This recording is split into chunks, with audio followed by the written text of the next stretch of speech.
We are live from Watkins Glen. Gavin Austin. Hello.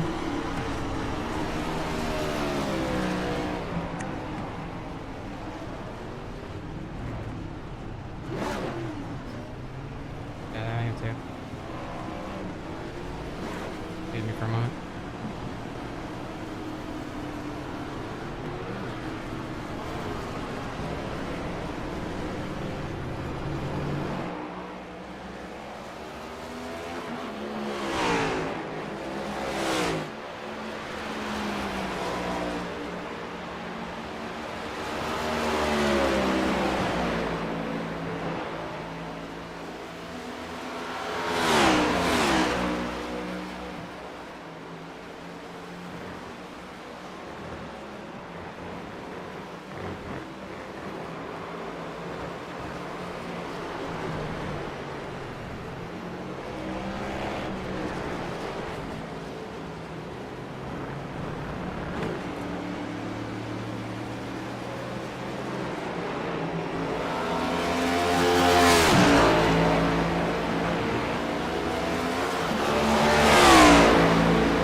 Yeah, I'm here.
Okay, we are back after some technical difficulties. I've got it mostly sorted out.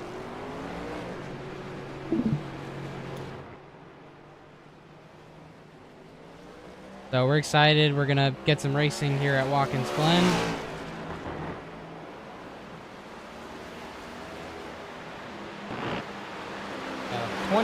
27 seconds until stage end.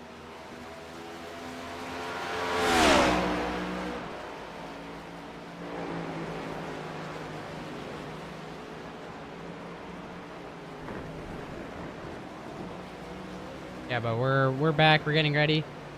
Number 86 car. Currently just off the track.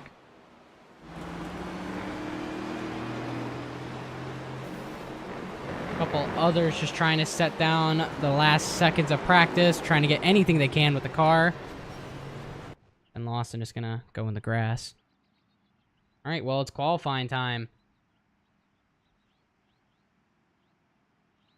Top of the board was Thomas Wolfe with a 110.796. So we're going to ride on board with him for qualifying.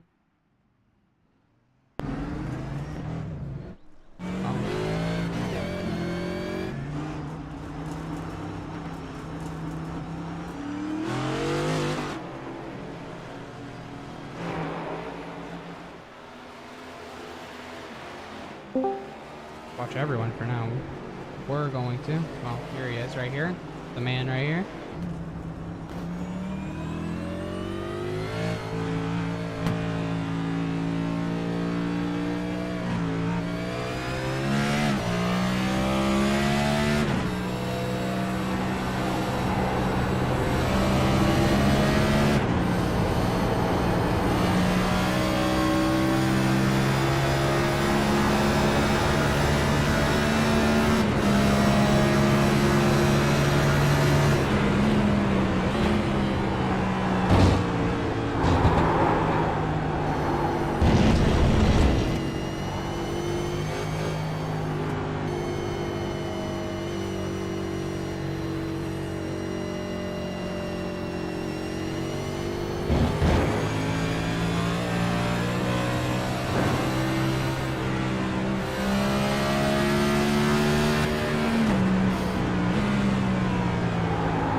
We're watching. Okay. Welcome back, everybody. As qualifying is coming to a wrap here, as we got about 3.5 minutes left. Watching a few guys finishing their last couple laps off, trying to get those fast laps to qualify up front. Multiple drivers, all throughout the track, open qualifying, so car goes around, you got to avoid them too. So there's carnage that could be on track in the middle of this qualifying that you have to avoid. So very, very interesting. But man, it's going to be a one heck of a race here at Watkins Glen, a classic road course in these beautiful next-gen cars. We saw this last weekend in the NASCAR Cup Series, that last lap pass by Chris Buescher out of the bus stop, securing him the win over SVG. So I think tonight we could see something exactly like that. We'll see a lot of moves throughout these corners and even entering the bus stop. So very, very exciting, very interesting, and man, I just can't wait for this race to start. It's a lot of drivers looking forward for this race, and it's getting ready to start real soon. Yeah, definitely going to be an exciting one. There's been a lot of iconic finishes here at Watkins Glen. One I can think of: Brad Keselowski, Marcos Ambrose. Then obviously, I think SVG versus Chris Buescher was a big shocker. He make a mistake at the bus stop, and that cost it on the last lap. So we could see a lot of events unfold. It could be a wreck fest. It could be a dramatic race. It could be a long race. It could be a strategy race. It's just we're going to have to all find out after qualifying. But currently, Wolfe was top of the board right now. I love IDK. I love when he says that. So I should mention that. He was top of the charts on the timing screen. He was top of the charts, but Zack Saunders is on the top right now. He is in first, but he's just sitting in pit road. He's confident in his race car, so he knows he doesn't need to go out. So apologize for the IDK reference, but I love that guy. Yeah, back to you. Well, multiple drivers still, again, finishing their laps. We got about nearly a minute left in qualifying, and, very, very interesting, like I said.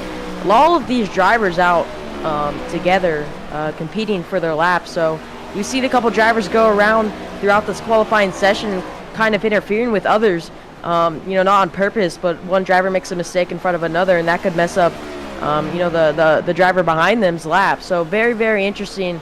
As you see on track right now, Nick Vasquez behind him, he has a car that car behind him has to worry about him, and they're coming on the front stretch now as Nick just hit the outside wall, and Nathaniel Campbell had to go to the inside to avoid it there. So tons of stuff happening on track right now. Stuart Harding Walker is behind another slow car. He's going into the final corner now. So like I said, a lot of drivers on track, a lot of drivers, having to kind of slow down and kind of be careful, because if you just tap them, your lap will be discontinued with how iRacing works. So very, very interesting seeing these drivers kind of pace around yet run as fast as they can. Right, and then if someone breaks early and someone's right behind you, that could be game over too. It's definitely different braking points, different strategies. People are going to attack certain parts of this track differently than others. So definitely you want to be careful, but it's hard. You want to be fast. You want to get you want to be up there towards the front to avoid the mayhem that might be happening in the back. Yeah, very, very interesting. As qualifying now comes up to a wrap here, there is a little time left for drivers to just finish their laps, but very, very interesting as Stuart Harding Walker actually wrecked on the exit of the bus stop, and Garth Griswold, while he was on a lap, ran into him, so his lap won't count. So very unlikely for that 00 car, as he was trying to complete his last lap and was not able to because of that last incident. But yeah, once again, very, very interesting, exciting to see how this race is going to play out. We'll see some strategy involved in it. 82 laps, it's a long race. We got a stage breaks on lap 20 and 40, so a little bit of time for those drivers to kind of calm down and stack up the field once again. But I think we're in for a race. Yeah, it's going to be quite the race here today. But like I said, Zack Saunders is currently on top in terms of times right now. So he's doing a great job. Definitely seems like a fast car. And shockingly, he wasn't one of the ones to watch this week. So we're just going to see some hot drivers from what I saw, what I was given. Ben Lawson looks to be a hot driver right now. He was just riding the cut line on the round of 16.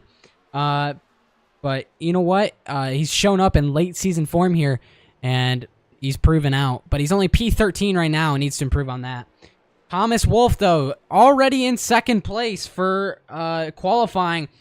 He won already to lock himself into the next round. So that is great on him. A lot of momentum. Definitely just trying to hammer out the rest of these races and get as much points as he can. And finally, we have Steven Carlile. And right now, I think Steven... Where's Steven at? He is in 4th position, so doing great job for him, too. Absolutely amazing by most of these guys. Qualifying comes to a wrap as our racers are beginning to line up on the grid. Once they are done doing so, we will pull up our starting lineup. But once again, we're just going to give that a couple seconds to let everyone grid up and make sure all the drivers are ready, strapped in, let their team, get them all set up so they can go out and go out to work. It's once I said earlier, like I said earlier, very, very interesting. Multiple drivers here, all very talented drivers out here, all racing for that victory. I'm very excited to see how it's going to play out. Once again, it's going to be fun. Yes. But we're still waiting on the grid. Got a little bit of time to go. Some of these cars still lining up. Zack Saunders, though, sitting in that second spot with the 91. This looks to be a Trackhouse number car, so that's pretty cool. It was actually pretty fast. He won here last night in our Xfinity race, and he was fast. So I expect to see the same thing tonight from Zack Saunders for sure. I mean, there's a lot of there's some fast guys in this field for sure. I definitely bet on that. Most of the front grid is readied up. Finally, you get your pole position sitter on the grid. That was not Zack Saunders, that was Wolfe. Apologies. But Zack Saunders was... I flip-flopped. I apologize. But the 94 is Zack Saunders. But he did win that race. And the 91... Oh, no, 91 was Saunders, because I forgot the inside line is... Am I correct on that? The inside line is pole position on Watkins Glen? Is that right? You're correct, Jacob. Okay. Inside lane is that pole position there. So yeah, he'll be starting up on that inside, heading into that turn 1 hard braking zone there. You're carrying so much speed, and with all those cars stacked up together during that restart, you're not only worrying about not running into the guy in front of you, but you also got to worry about the guy behind you, make sure he steps on the brakes. Otherwise, he could pile into you and kind of cause a big, chain reaction to where, you get shoved into the person in front of him and so on forward. And, all these drivers really have to be careful of that.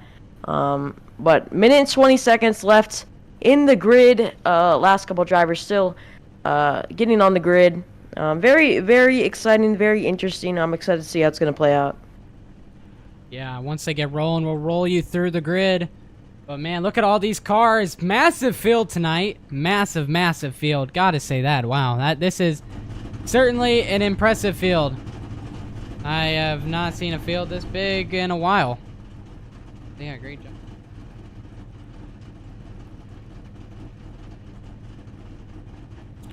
So, do you have any early predictions as for what's gonna happen? I'm looking at our pole sitter, Zach. I think.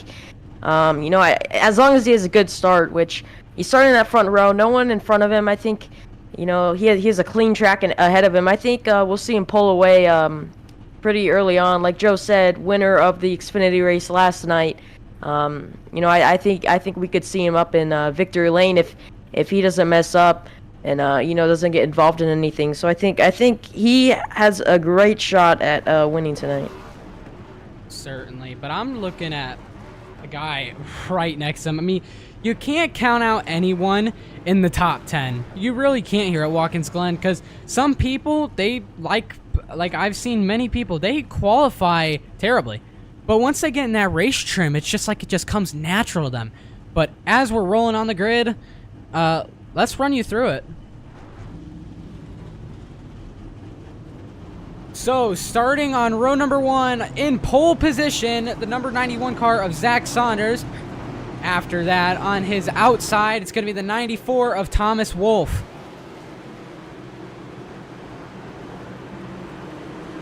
Might be broken. Yeah, you need to fix that there. Well, you know what? I'll just run you through it manually. We don't need hit graphics. next. We don't need graphics. Jacob, hit next page. I did. It's not showing anybody. That means you gotta go back. Hit previous. Alright. Gavin. I know how it works. Oh, okay. No, you're right. My fault. Why do you have it set up like that? Anyways, on the inside line in third place, it's going to be the 993 car of Archie Williams. And starting to his outside, number 7 of Stephen Carlile. Take it on. You got this. It's all you, Jacob. I can't. Yeah, but okay. And then starting in 5th position, you got the 29 of Stuart Harding Walker. And in the 6th spot is the 96 of Vince Mitchell. Starting in 7th place, it's going to be the 22 of Nick Vasquez. Out to his outside in the 8th position, it's going to be Cody Leach. In the 9th spot, it's going to be Stephen Menke. And in position number 10, it's going to be Zach Johnson. Starting 11th, it's going to be Nishil Condor. And in 12th, it's going to be Caleb Uberman-Tipton. In the 13th spot, it's going to be Ben Lawson. And in the 14th spot, it's going to be Nathaniel Campbell. In row number 8, it's going to be Joe Wright and Garth Griswold. And that is all we have time for. Pace car is going to pull in soon. Let's get ready to get this race underway. Zack Saunders is going to lead us. Big group of cars here. Only one's going to win the race tonight. The 91 car of Zack Saunders. Pace car pulls off. Coming to the restart zone at Watkins Glen. Let's go bowling.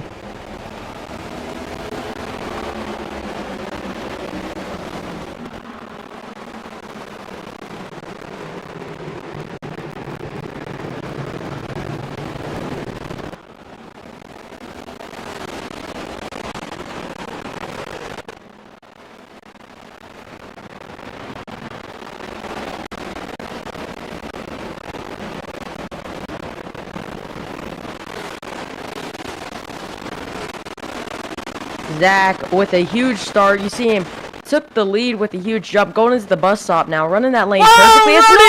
Around he goes! Our race leader makes a mistake early on lap 1. As we saw him go into the bus stop a little bit too hot and lost all grip after he hit that inside bump. Now cycles back out of the top 5, looks to be, as man, our race leader just made a huge mistake lap 1. That's Zack Saunders in that number 91 machine. He has lost the lead. Thomas Wolfe takes over the top spot on the track, but not for long. Archie is trying to give him a little bit of a tug for that lead, but it seems like he's pulling away though. Doesn't seem like there's any contest. But man, what a break for Zack Saunders there. What a heartbreaking mistake. Goes to the inside of Nick Vasquez here. Not going to be able to do it. Yeah, Archie Williams in that 2nd position, trying to catch up to our race leader. Archie Williams, like I said, 77 machine, that Chevy truck now entering that long straightaway heading into that bus stop. You know, he's a great driver, you know, some very skillful drivers. You know, to run fast in this bus stop, you want to get as close as you can to that inside wall and get pretty much all 4 tires on those curbings, and that's how you run fast. Whoa, someone's off! Very difficult. In the back. Whoa, 1 car around the 57 into traffic, but no yellow's been thrown yet. They keep it going, no caution. Looks like number 57 car. That was Michael. Yeah, Michael Dietrich. And Michael Deach went around in that Chevy Hendrix car machine as he got it refired, and luckily no one hit him, and we're going to stay green as the leaders are now back on lap 3. Once again, stage break, first stage, lap 20. So those drivers are trying to survive till the end of this stage, and we'll get them all stacked up. Once again, Zach, who was our pole sitter, who took that split in lap 1, has filed back to that 7th position. Not the start he wanted, but luckily 82 laps here, long race, he can still come back. I would not call him out of this any bit, as he's still really fast and definitely can make his way back up to the front, no doubt about it. Absolutely, there's still plenty of time, and he's got a fast car, so he did a great job just gathering himself back up, and it's back to the task at hand. It's just I think he's going to move through the field pretty quick. Like you said, his first stage is lap 20, so plenty of time here. Tom get a little loose there. I want to go back to Archie real quick. So he's actually a substitute driver. Usually we have Jim Mott in the 77, so he's a substitute driver in that 77, and he is P2. So he's taking advantage of that opportunity for sure. So it's yeah, missed turn 1 slightly there, but gets it refired and starts going. A lot of these drivers, they seem to be a little bit more cautious now. As Mr. Wolfe here, he's just taking them to town right now. There is no one in the mirror. And if there is, they're a little dot. Like, there is nobody at all. He is currently your leader. As the gap currently, as it stands, is a 4-second gap. 4.3 second long gap. He's checking out on him already. He is out.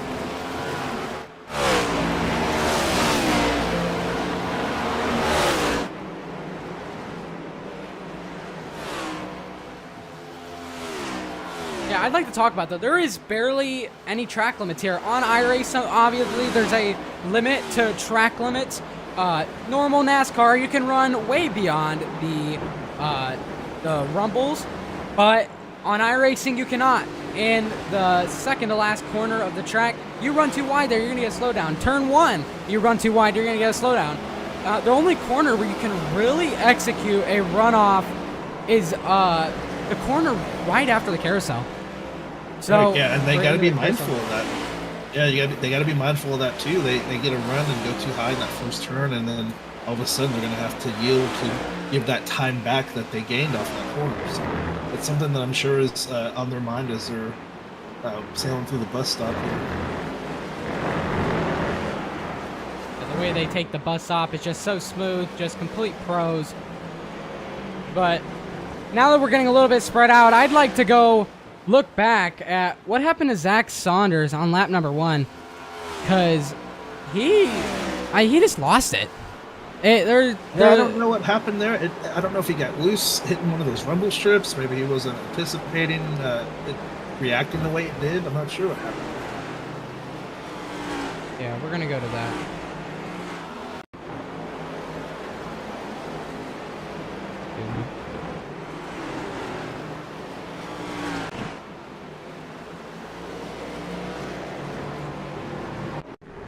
Yeah, see, just right here, you can see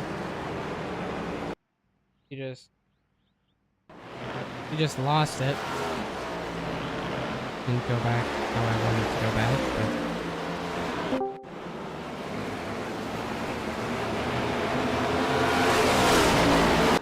but yeah, it doesn't want to function right now, but yeah, these next gen cars too, like they are a different beast compared to Xfinity or the trucks, of course. So they're going to react a little different than Xfinity car would to these these bumps or rumble strips. So am I just throwing them through the loop?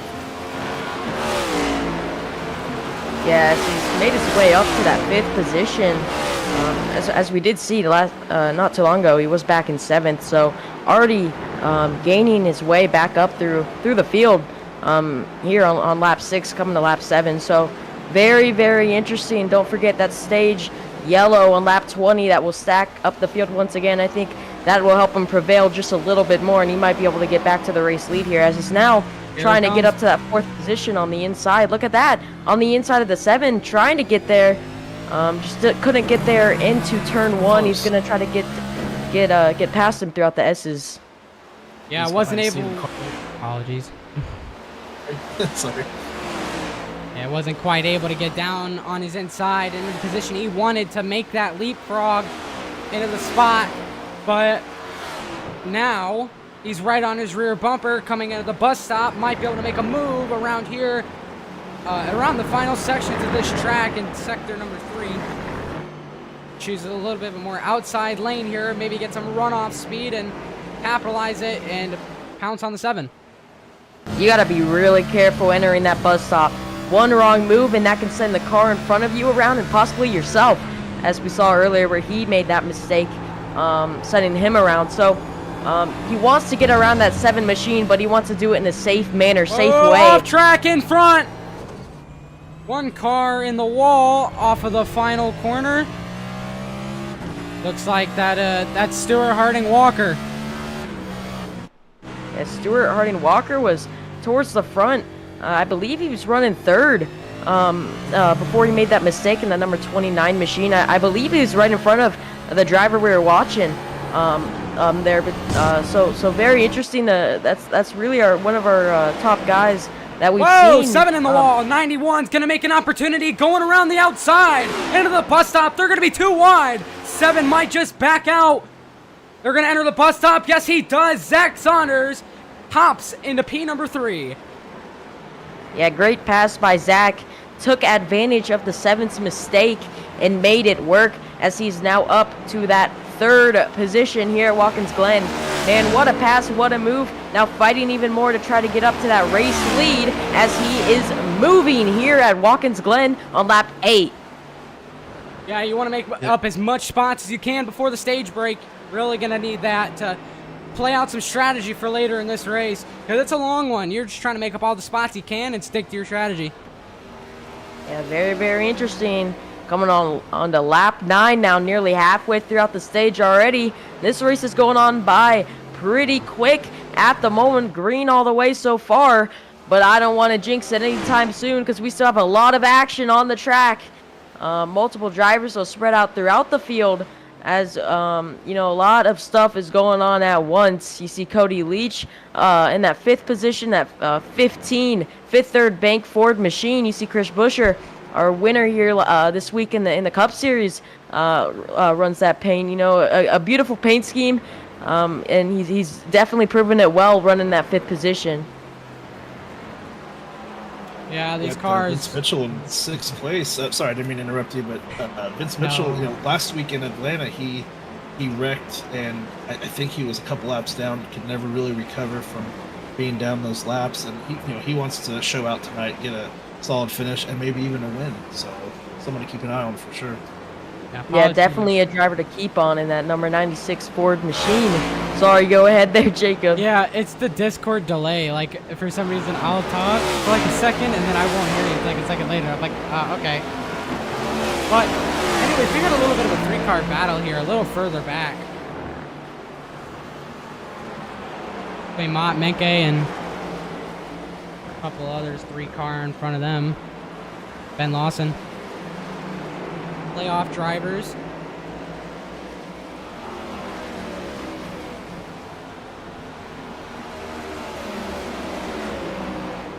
Yeah, just mostly single filed out here. And Corey Mott's another one too that he got caught up in a wreck early on last week, so he's another one that wants a solid finish. And again, I know he's 15th right now, but he can be up there too. He was up there last night in the Xfinity race, so he is someone to watch out for as well. I mean, the whole field is stacked, really. I mean, there's a lot of great drivers here.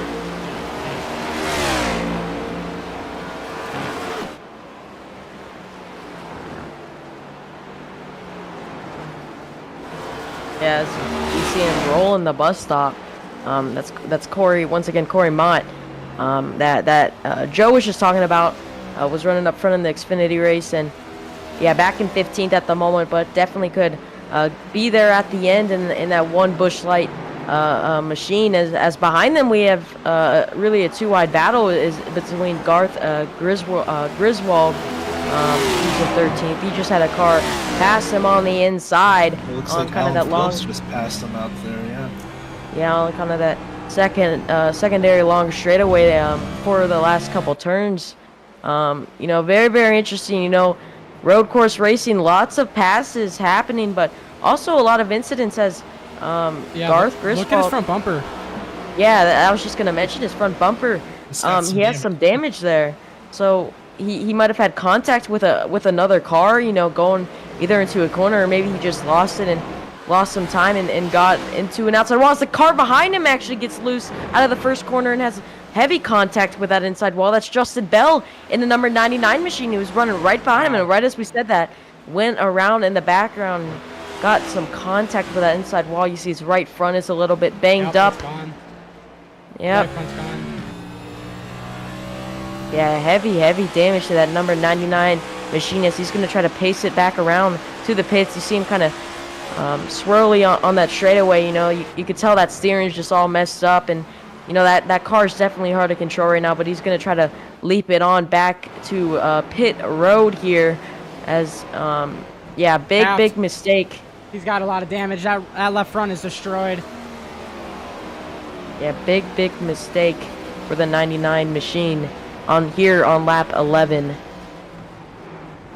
Oh, Zach Johnson off track. He's good though, but he is probably going to get a slowdown from that. Zack Johnson running the 20th right now in that number 8 car.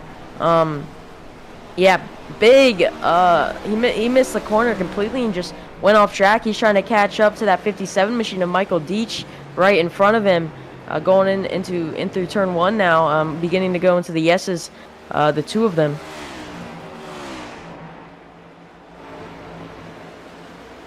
Still up through the S's right now, chasing that 57 car. And then there's a big gap. Griswold right in front of them.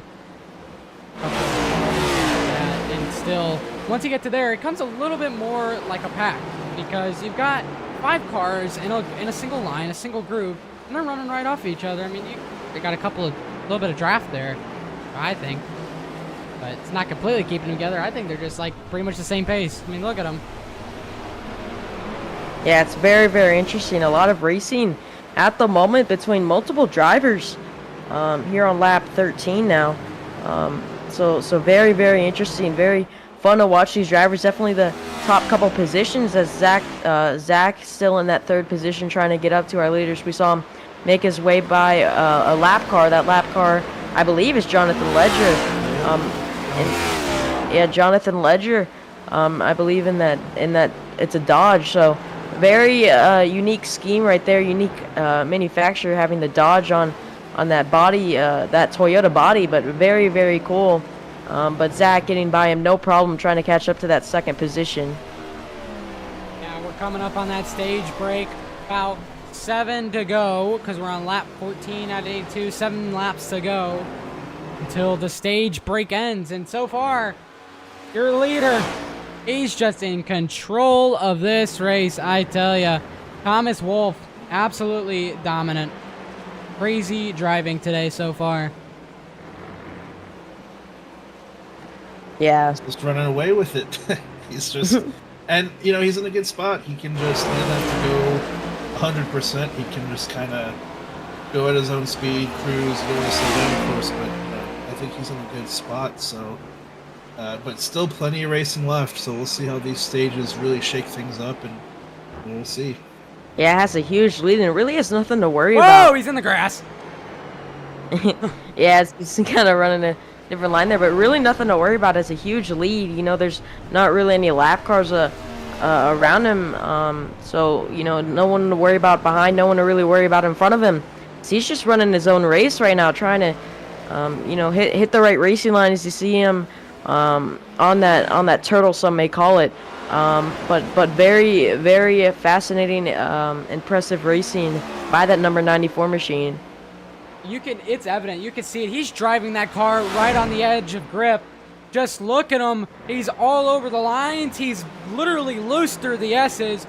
He's just on the edge, and that's how you know that driver is in control of his car and he knows what he's doing. There's nothing to worry about there. But Zack Saunders is putting some time there on Archie Williams.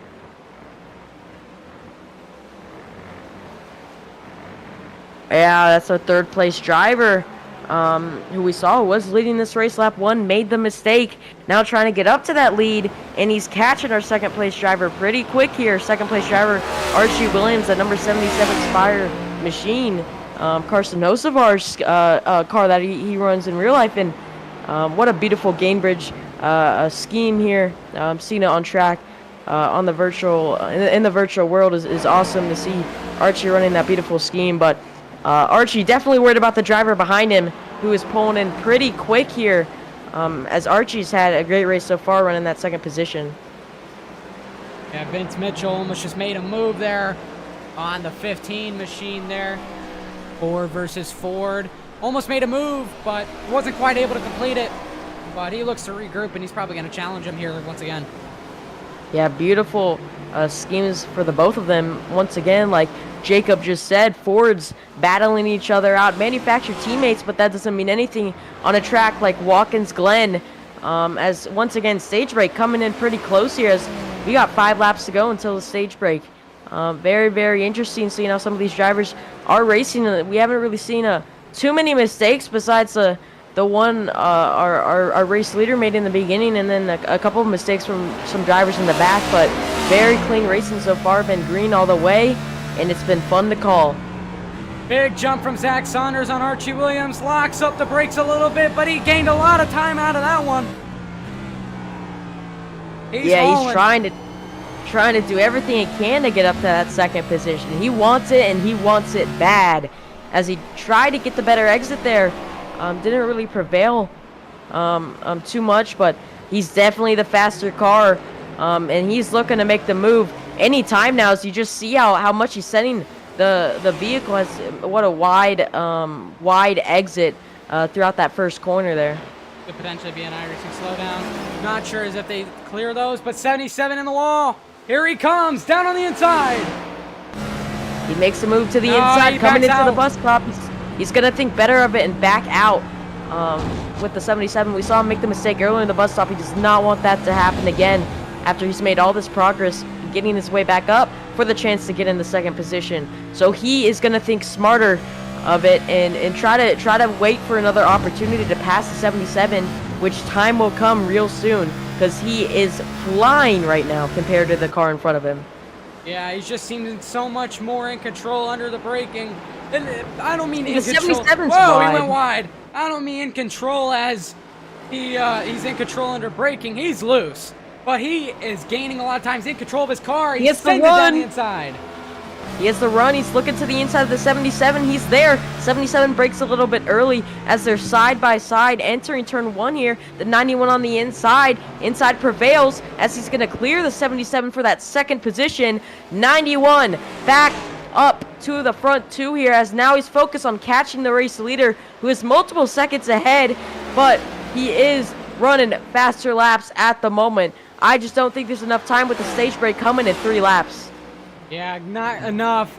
He is way, way ahead outside of the bus stop, out of the carousel by now.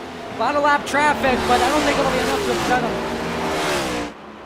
Yes, Thomas, way ahead coming to that last couple corners here, but he does have, like Jacob said, some lap traffic in front of him. One of those cars is the 00, who we saw, we didn't really see his mistake, but we saw that heavy front end damage he has on that machine.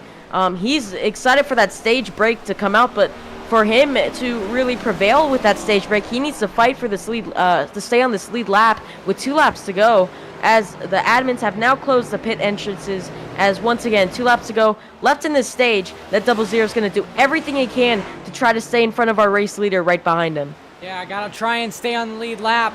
Being on the lead lap on a road course is vital. It's not like an oval where you could spring a couple cautions in a row. He dives down the inside. He's gonna go back. It's not like an oval where you can just spring across a couple cautions, get your laps back like that. No, here, if you go a lap down, you're in trouble. You got guys that are a lap down in front of you, you're in trouble. You have to keep on pace with those guys that are in front of you that are a lap down, and that can be hard to do on a road course.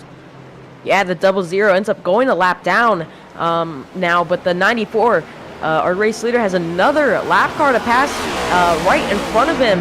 I'm not exactly sure who that is. Can't get the name for you guys right at this moment. It is the 5 machine Alan Phillips. Alan Phillips.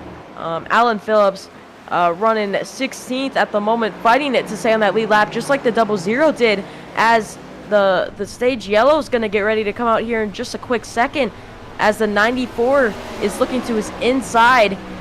So the yellow will come out next time at the line, as we are now on lap 20 here, as the 94 machine successfully passes him on the inside. Now just going through the S's and racing his race, waiting for that yellow to come out. Yeah, that 00 and 5, though, they're going to be putting on the chase with each other because you got to see who's going to be the lucky dog. Yeah, they're both fighting for that lucky dog position here, as the 00 of Garth Griswold going in to the bus stop here behind the 5 machine. You see him kind of back it up just a little bit, trying to get the run on exit, but goes really wide, and that's going to lose him a little bit of time, but he's there. Yeah. He's close. He has the shot to do it if he doesn't mess up here. Coming out of that long right hand turn, onto that front stretch, as you see the 5 go really wide, trying to carry as much speed as he can, and the 00 will have these last couple shots to try to get by the 5 these last couple corners. Wow. It's not going to happen this corner. Well, the 94, I don't know. Thomas Wolfe, out of the final corner at Watkins Glen, dominates stage number 1, coming across the line to get that green and checkered flag. He wins stage number 1 in the fight. The 5 gets the lucky dog, and the 00 is going to have to wait another caution. Yeah, 00 though, if he stays out, everyone in front of him is going to pit for some fuel and tires. He'll be able to get his lap back, but it's going to be hard for him to get around the track and take some more fuel and tires during that time. But he still has the shot to get on the lead lap here, as long as nothing really goes on. But once again, Thomas Wolfe, our stage winner here for stage 1 at Watkins Glen, as once again yellow is out. Leaders, our drivers, will start to come down on to pit road, trying to take fuel and tires. Very, very interesting so far. Thomas Wolfe dominated stage 1, just like Jacob said. A very well performed performance right there. Yeah, that was a great first stage, and shout out to Archie. Like he's filling in for Jim Mott, and he's doing really good too. So, but Zack Saunders, he is a man on a mission. So we'll definitely see how stage 2 plays out. Yeah, it's definitely going to be very interesting to see all these cars back together, stacked up, going into turn 1. Luckily on the first lap, really didn't see any carnage or anyone go around, which was very nice. It's very hard for all these drivers to carry as much speed as they're going on that front stretch and to slow down in time to make that turn. Definitely when they're 2, maybe 3, maybe 4 wide when the restart goes out, depending how these drivers starts go and if they can get the launch right on time. It's very interesting, but we're gonna go take a look and see if Thomas is gonna bring it on to pit road and take some tires and fuel here, as it looks to be what he will do, as yes, he is coming down onto pit road to take 4 tires and fuel, just to feel a little bit safe. Pushing that car to the limits, like Jacob said. He was sideways, but still in control of that car, running as fast as he could, and a great performance by him. Yeah, on pit road right now, we're going to see a couple of these guys, see who's going to get off first, see who's going to get off second, and vice versa. Yeah, as you see the 94 roll in, there's the 91 right in front of him, our pole sitter, who I believe ended up finishing 3rd, maybe 2nd. He did make the pass for 2nd, finished 2nd in that stage. We see him taking 4 tires as well. But very, very interesting so far, as he's going to now race off pit road. Thomas Wolfe, though, wins the race off of pit road. So he will be starting that number 1 position. On his outside will be the 91 machine. So he will be starting on the front row once again. Couple cars staying out to try to get back on the lead lap. Couple cars still in pit road taking damage. Very, very interesting so far here at Watkins Glen. 22 laps in of 82. Very interesting. Still early on in this race, but we've had a lot of action so far. Yeah, certainly. So now with this new restart, is this caution going to cause more cautions? Because I feel like with that Zack Saunders incident there at the race start, he's rebounded. He's not going to make that mistake again. But now you've got these other drivers in the seat he was in. So you got to think here, what's going to happen? You got all these guys grouped up once again. Is chaos going to break loose, or are these guys going to keep it home? Safe. I think we're going to see some chaos. I was really surprised too. Stage 1, everyone kept it respectful. Didn't see any issues. I think stage 2, I think we'll see a different animal here. But hey, who knows? Maybe we won't. Maybe we'll see another repeat of the start there. So, but I think we're in store for some interesting stuff. But we'll see what happens here. Yeah, definitely going to be interesting, as I believe the pace car lights are going to go off this time by, as we will see the drivers back lined up double file here at the Glen. Beautiful day, sun is out, not really any clouds in the sky. Very, very interesting so far, as we see a couple clouds back there, but mostly sunny in blue, as once again drivers are lined up double file now. It will be a Chevy front row between that 94 and the 91. Very excited to see how this restart will go. We know the 94 of Thomas will get a great start here, as I'm kind of shocked.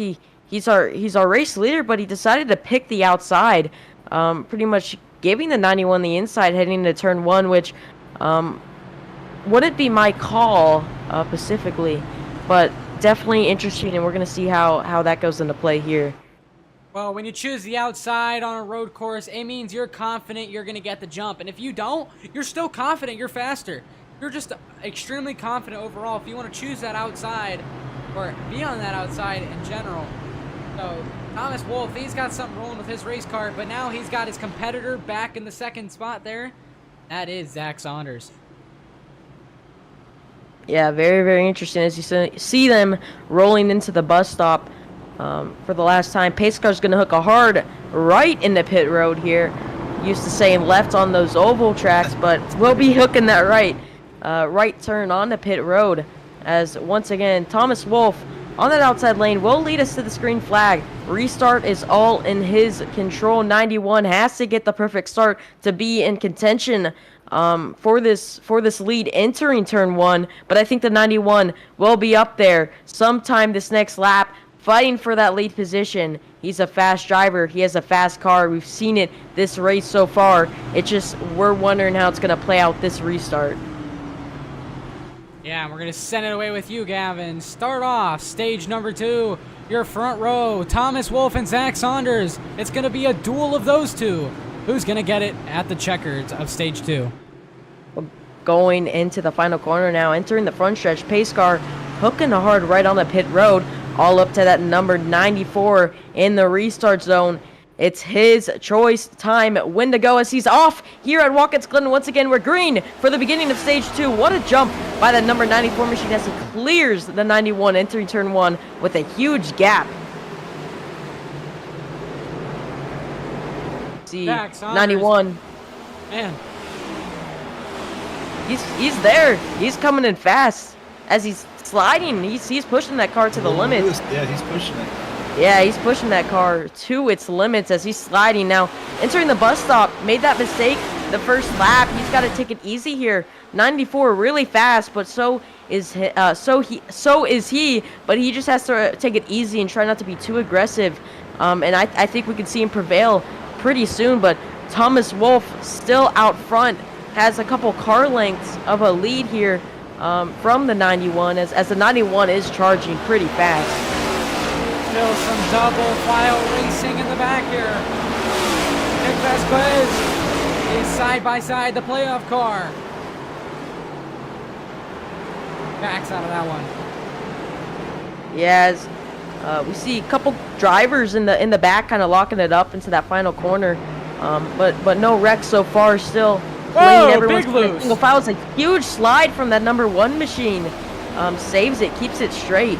But man, great save by him. You just saw him sending it a little bit too hard. Yeah, as we see another driver locking it up, entering turn 1. but still mostly single file throughout this field. Everyone's kind of together, but you know, there's some car lengths of a gap between them. But look at that, the number 61 of Nishi Kondir in that 6th position. Condor, I apologize for that. He's reeling in the 15, fast entering the bus stop, trying to get up to that top 5 position. He wants to be in that top 5. He's a fast driver. I think he can do it. Yeah, trying to catch Cody Leach right now in that 5th spot, trying to get on the 5th place. Top 5 here. Top 5 would be a great motivation boost, especially for a non-playoff driver. Those yellow banners signify you are a playoff driver, and these cars that are not in the playoffs are going to be a little more lenient towards them. But if there is an opportunity for a win, they're going to go for it. I mean, example, you know, 2 non-playoff cars. Sunday on NASCAR is one is in the grass, not grass, in the dirt in the back. Cannot pinpoint who that is, and that was the number 88. Yeah, very, very interesting. As Tyler he's Bellinger. trying to get, yeah, he's trying to get out of that gravel. We saw, I believe it was Daniel Suarez this past Sunday, took a slide in that turn and got stuck in the gravel, and it's very hard to get out of that gravel. With the new iRacing update, that gravel comes into play. It used to not come into play, and you know, you could normally slide right out of it like it's grass, but now it actually stops and slows down your car. So it is possible to get stuck there, but luckily he kept the car rolling and was able to get out there. But still, Thomas Wolfe out in front with the 91. Right behind him, 91 not really losing, not really gaining, kind of just still right in place, running similar lap times to the 94, as they're, yeah, still pretty much in the same exact place as we kind of left off. Yeah, not much of a gap forming, only about 0.8 of a gap to 0.8 of a gap from 1st to 2nd, and that's all for those two. Still some good battling behind. Condor still trying to catch the number 15 car of Cody Leach right now, but he was really loose, and he's in the grass. He's in the grass, yeah. That's in the a new grass. line. Trying to use as much of this track as he can, as now entering turn 1. You just see his brake rotors light. They're lit up right now with the bright red and orange color. I don't know. We saw in turn 1 there for a quick second. Just shows how much of the brakes they're using on these next gen cars, entering these corners as fast as they can. But he's trying to get up to that 15 here on lap 27 of 82. Archie's still holding in there, though. I mean, don't count out that man. Holy cow. I mean, he's a little further back, but he's still hanging in there. Oh yeah, there's still plenty of laps, and he's shown speed. You know, maybe he's trying to hang back a little bit. If those two up front make a mistake, then he moves up to P1. So he's definitely got the speed, though. Yeah, it just takes one mistake and he can get up there, just like Joe said it himself. You know, he's not out of it at all. Also, you still have that stage break in a little bit over 10 laps here. So he still has a lot of time in this race. As still we have a little 3-car battle back here for 7th between Nick Vasquez and that Ford machine and a couple Fords behind him. Very, very interesting watching these. There's Joe right behind him, the number 37, and as now he has a car on his outside going into the S's as the 6 kind of backs out. That's Steven Menke backs out just a little bit. Yeah, He's got speed. Yeah, he has the speed going onto the straightaway, as I don't know if he's going to take it. As, yeah, the 37 kind of pulls away just a tiny bit. Going into the bus stop now, though. He's still there on his rear bumper. Locked up the brakes.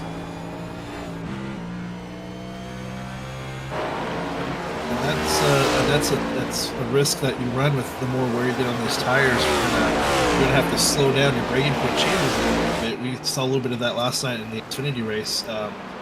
Even myself in the race, I locked my brakes up going into turn 1. So they're gonna have to start preparing for.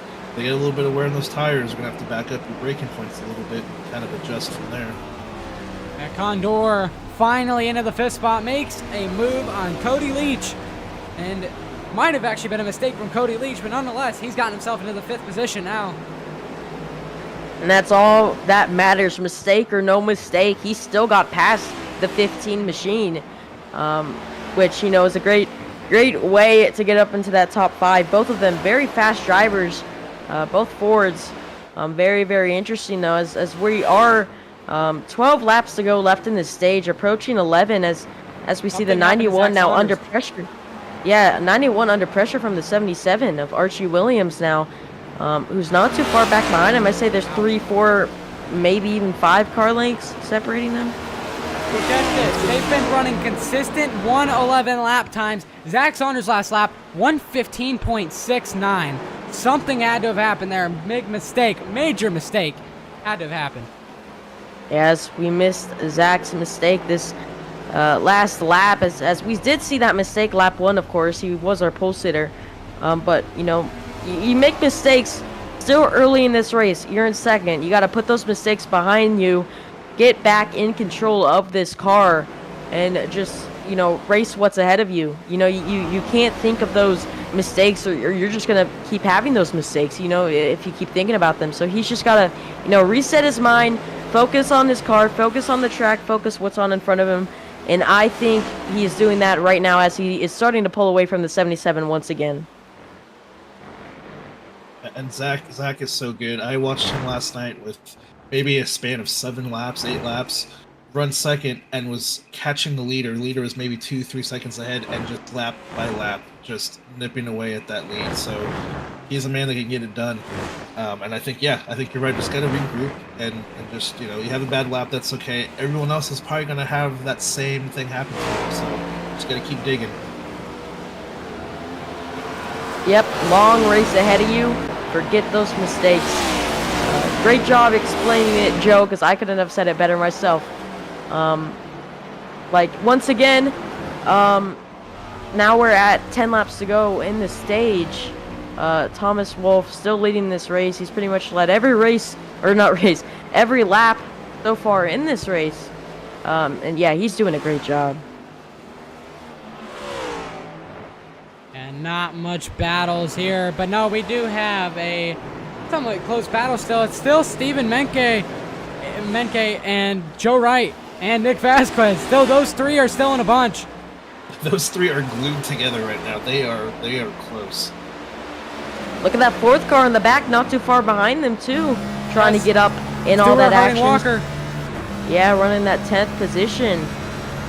He's up there. He has the shot to get up in that battle. He wants it, and he's close as we see 2 wide action behind Stewart going into the bus stop. Joe Wright, amazing bus stop. Gained a lot of time on Nick Vasquez, and Nick Vasquez, he is coming out of the bus stop, a little higher exit, especially with those worn rear tires. That may just be the way to do it.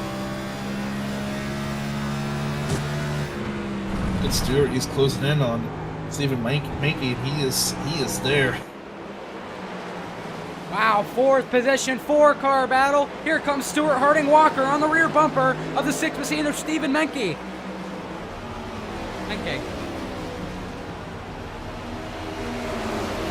It's like Joe Wright was trying to peek a little bit with Nick Vasquez, but he tucks it back in. Oh, and Stewart looks like he was thinking about going too wide there.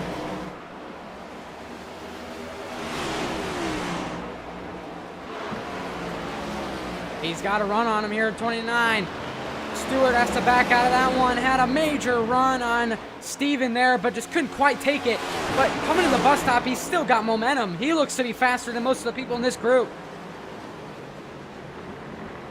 Yeah, Stewart has the speed. I mean, honestly, all 4 of these guys have speed, but he is closing in. He's going to try to make a pass here soon, I feel. He keeps trying to peek, trying to make that pass.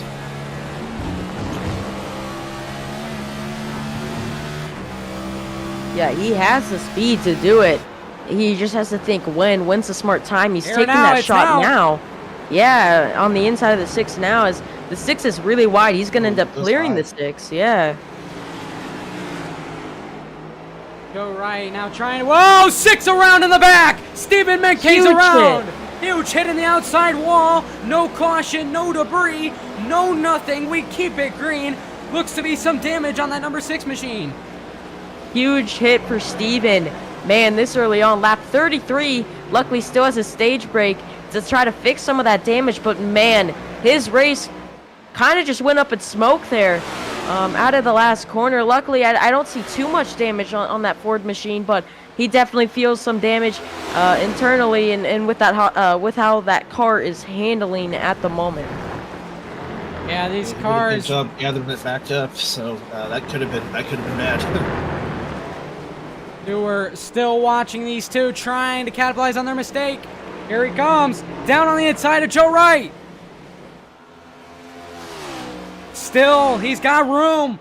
Looking to take second place.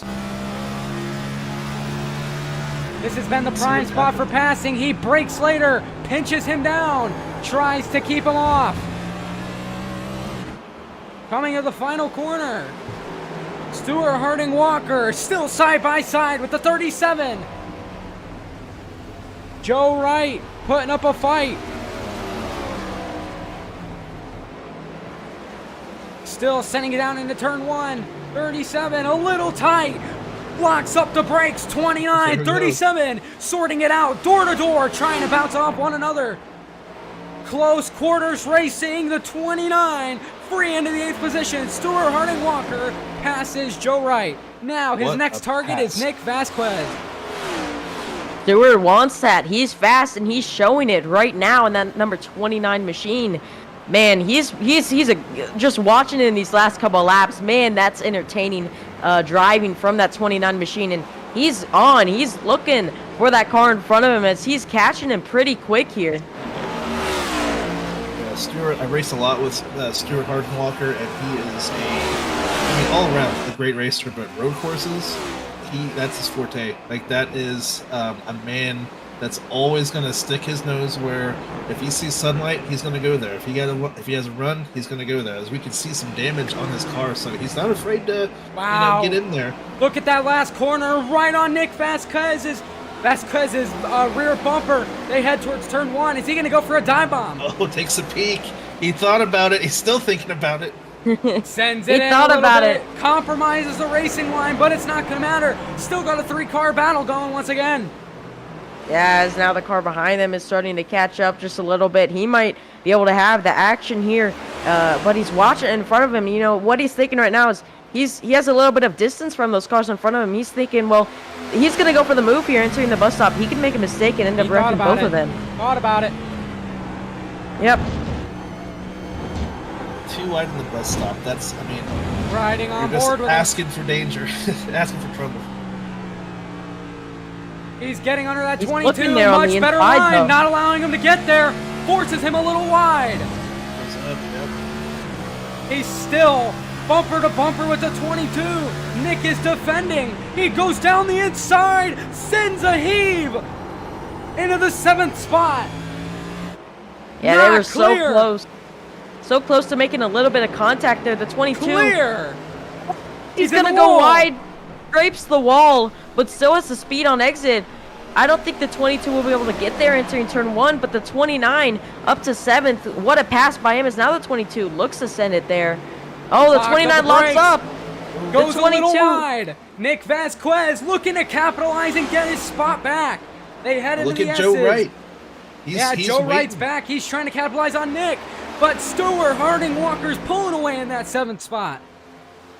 Man, great racing for the 7th, 8th, and 9th position here at Watkins Glen. Lap 36 of 82 as 5 laps to go left in the stage. Man, doesn't get any better than that. And the 29 just showed us how it is done. Yeah, takes a 3 sweep here, moves up 3 spots. Was really underlooked.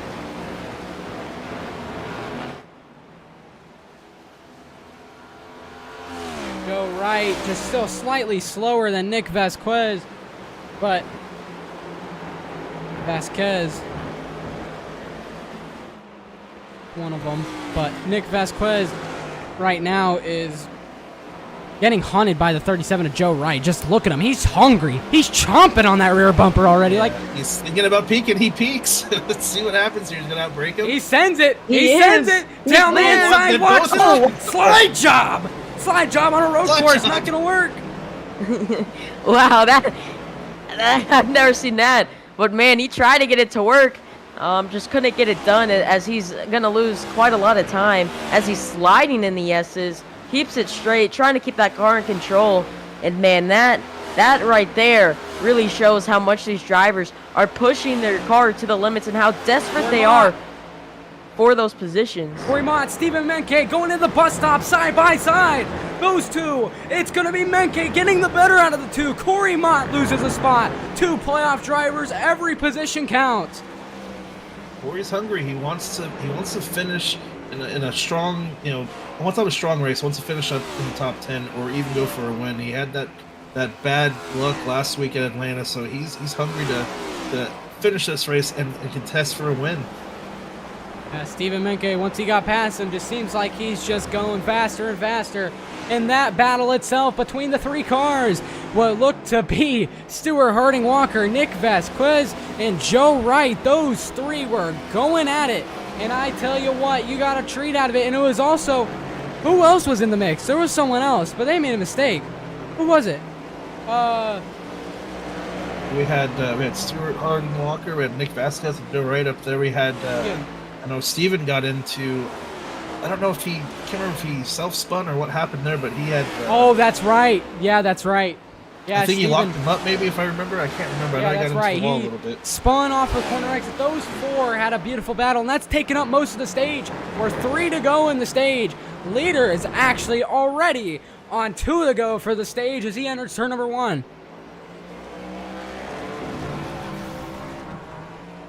He's led every single lap of this race. Thomas Wolfe is just running away with this thing right now. I mean, he's, again, on an island by himself. Almost halfway in the race, and it's been it's been an entertaining one to watch. So stick around for more. Going to the halfway point almost. Yeah, as pit road is now closed, not letting anyone pit. They're closing pit road basically. Yeah, pit road is closed, and we're coming to the white flag for stage number 2.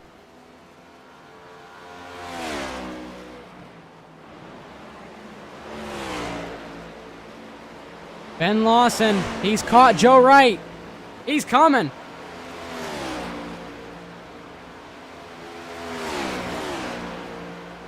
Major run out of the S's, and here comes Ben Lawson. Playoff driver trying to make spots count. Oh, and he goes in the grass. Oh, no. Cuts the bus stop. That's going to be a stop and go. And it looked like he locked him up, too, right before he got to that first turn of the bus stop, so I think he had some issues there before entering. Yeah, might just be a slowdown, might just be commentator's curse. Who's to say? That's right, who knows? Yeah, as they're coming to that final lap in the stage here, they are on the final lap of the stage, our race leaders now, as man, there's just so much stuff going on track. It's kind of hard to kind of take a look at it. I saw Joe Wright get loose a little bit out there, so I don't know what was going on. A lot of action. Lots of action throughout this entire track. Man, as our second place driver now coming out of the bus stop, race leader out of that long right-hander coming into those final couple corners before our stage break is going to come out here for our final stage break. End of stage 2 coming to an end in just a second as Thomas Wolfe won stage 1, coming to the checker for stage 2, and he's gonna get it done. Has led every lap so far in this race, and man, dominant racer so far, dominant driver all around. And man, what a dominant performance here as now Zack Saunders coming out the final corner. He's gonna take that second position here in stage 2. And man, this race is so exciting, man, as you see Archie Williams, third position now coming to the checkered, onto the front stretch. So much going on. I love it. I just love it. And what a stage. Look at this gaggle of cars we got back here. This is crazy. Yeah, you see some lap cars involved, some lead cars. You see Jonathan Ledger back there. I believe he's a couple laps down. But Stewart Harding Walker, we saw him put up an amazing performance, gained a lot of spots. He's going to finish this stage in the 7th position. And, man, that's how you get it done. What is a dominating performance by that 29 machine as well, passing all those drivers both clean and professionally. Great job by that driver. That's all I gotta say. What a Boys, stage. I think it's time we take a break. I think it's time we go commercial break and chill out for a little bit. See you when we come back. We'll be live right before we go green. Welcome to Scary Strokes, where fun meets fright, where every...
Racing isn't easy, but experiencing it is. iRacing puts you in the driver's seat with the industry's leading sim racing game. Drive on laser scan replicas of the greatest racing circuits from around the world. Go head to head against other drivers chosen by skill-based matchmaking to ensure competitive racing at every level. Compete across all your favorite series. In officially licensed cars, engineered to deliver the most accurate driving experience possible.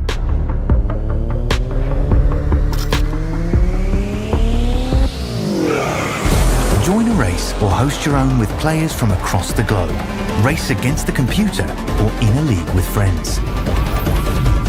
Feel the thrill behind the wheel.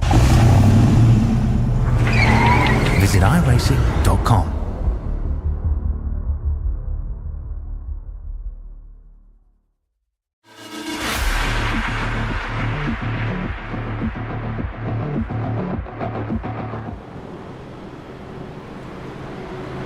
Back live on the track. Thomas Wolfe came out of pit road first. So did Zack Saunders, came out second. Pretty much the same row, but we've got a little bit of a mix-up from third and beyond. Stephen Carlile jumps up a couple spots. Cody Leach jumps up a couple spots. And even Mr. Condor here, he moved up a couple spots. Stewart moved up a spot. Nick moved up a spot. Archie fell back to the 8th spot. Ben Lawson made us some spots. Stephen Menke had to repair a little bit of damage there. But other than that, we got some green flag action coming right up. Coming to the one to go for the green flag. We'll see what happens here. That was an exciting stage for sure, and now we've got, I mean, Stewart's got a fast car. A lot of people, again, with fast cars. I think I'm keeping my eye on Stewart. I mean, we saw what he was doing there towards the end of that stage, so he's, I think he's going to move up there soon. Yeah, he's doing a great job. Awesome job by him. Just navigating his way through the field like he's got no issues. He made some great moves, and you could tell too he wanted to peak, and times he would kind of go back there and just kind of wait and pick his moments, pick his spot, if you will, and made some very good calculated moves. So we got Nick Vasquez back there too. I know Archie fell back a little bit, but we still got plenty of laps to go, so still got a lot of great racing ahead. Yeah, we've lost a couple cars since the start, but it's still a big field. Nonetheless, all these cars, look at all the playoff cars. That entire inside lane, or outside lane, instead of the, the outside lane. Wait, what is it? No, it's the outside. Yeah, the entire it's outside lane. road course It's so racing. It gets weird. confusing. It's so weird. The whole outside lane is pretty much full of playoff cars, except for Mr. Walker. Could be a spoiler. We'll see. Yeah, it could be. He's a one to watch. Keep an eye on him. Condor as well, and Archie as well. Substitute driver Archie there doing a great job. Had a little bit of struggles on pit road, but he's got it regrouped. He's going to fire off in the race, and he's going to do it. Oh yeah, yeah. I expect him to be up there in the mix too. So we'll see. He's doing a great job. Substitute driving for Jim Mott in 77. So we'll see what happens here. But we're about to go green here. Thomas Wolfe is going to lead us. First out of pit road, led every lap of this race. Thomas Wolfe, absolutely dominant performance. And away we are from Watkins Glen for the final stage.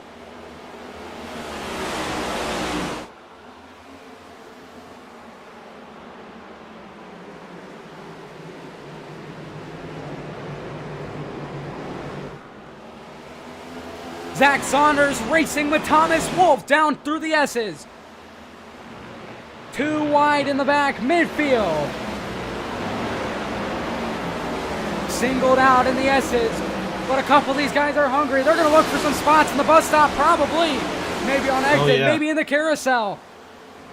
Harding Walker's looking for it. Right behind the 61. Almost makes a little bit of contact on the rear end. 61, a little loose. One's around in the back. The 96, two around, actually. The 37 car, and it's going to be the 96 car of Mitchell. Those two sit in the back. Unfortunate. 37, Joe Wright was in the battle earlier. Put himself in bad position. There he goes. Yep, the 96 is a 61, a little playoff wide. car. Not There's what he action needs. all over the place. Yeah, definitely not what Vince Mitchell needs for this race. Oh, Harding Walker, you called it. Trying to make the move on the 61. Yep, there he goes. Right around the outside. See you later. Wave to him out of your mirror. And here comes Archie too to try to follow him. Absolutely clean through the S's down the inside, but the 61 is going to have a run going into the bus stop. Condor, not going to disappoint. Trying to make a move. Looking. Archie blocks. Going into the bus stop. And in the background, there's Nick just waiting for a mistake. He's going to pounce as soon as there's a mistake. Yeah, really trying to wait for that number one car of Corey Mott to make a mistake. Whoa, 5 loose. Smoke. Around he goes. Playoff car. Alan Phillips. Just lost it. And Nick Vasquez makes the move on the 61. Condor is dropping like a rock.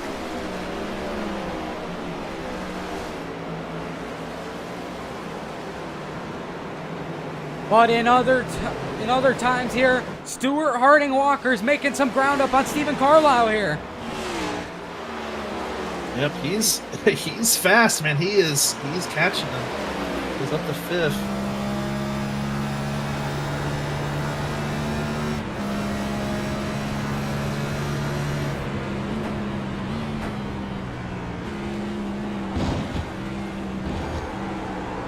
That's too bad about Vince Mitchell, the 96. Just to go back real quick, he is in the playoffs, and he's the first one in that.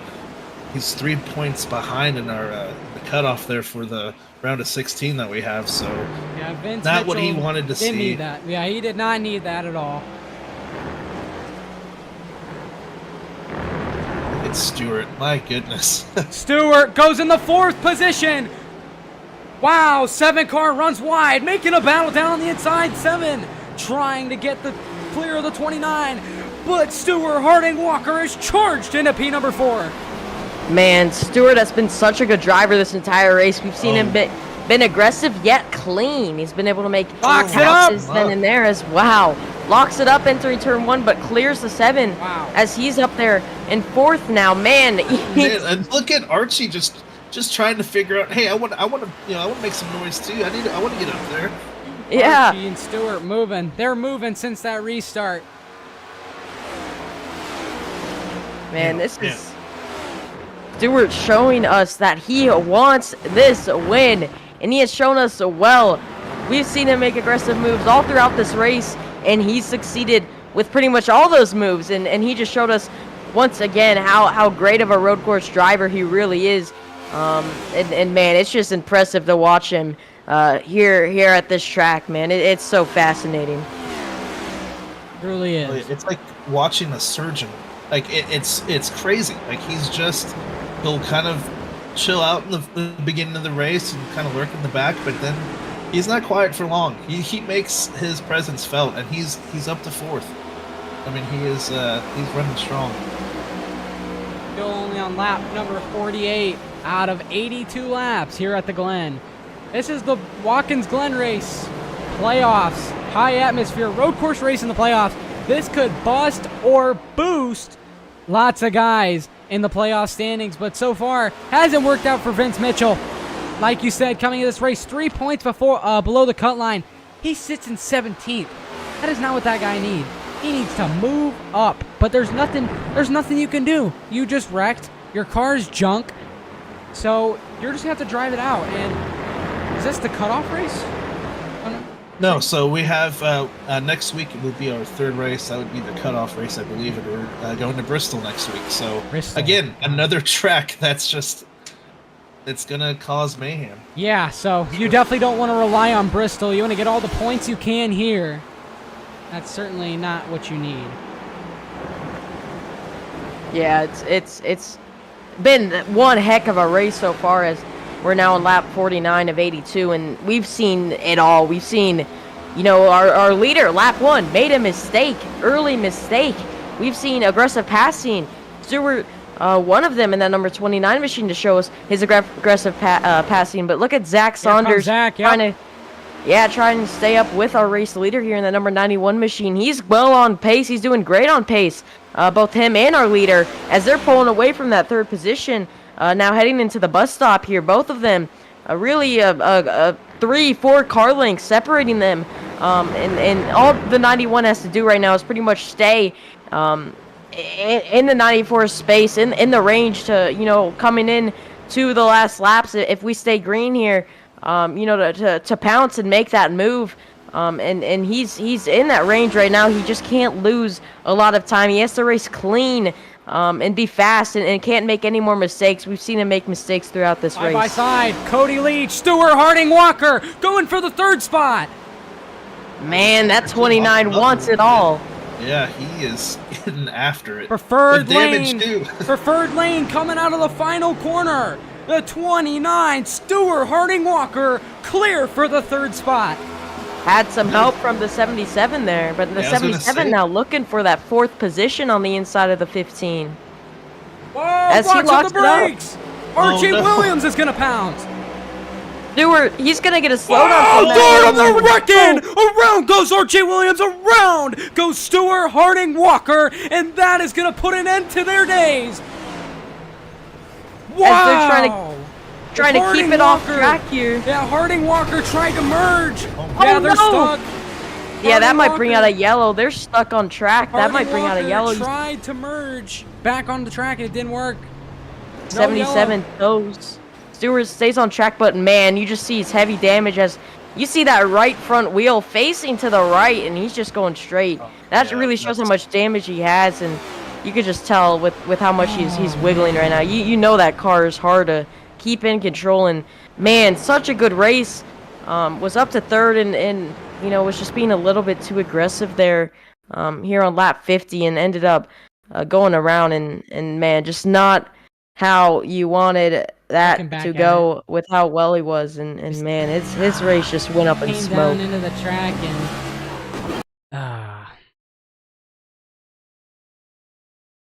Yeah, that was I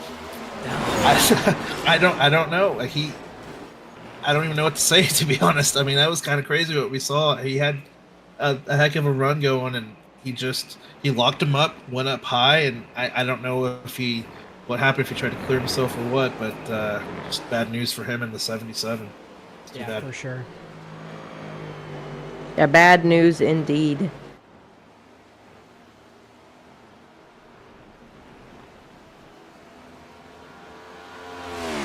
Yeah, that just kind of changed up everything. I mean, he was the one moving. He was going fast. I mean, fast working around those cars, and yeah, it just sucks to see a skillful driver like that, go around and ending his day. But not only did it end his day, but it also ended the 77's day, who was having a great day. Running third all race long, and now he's out of the race, and it just sucks to be involved in a wreck like that. Two fast drivers. It's just awful.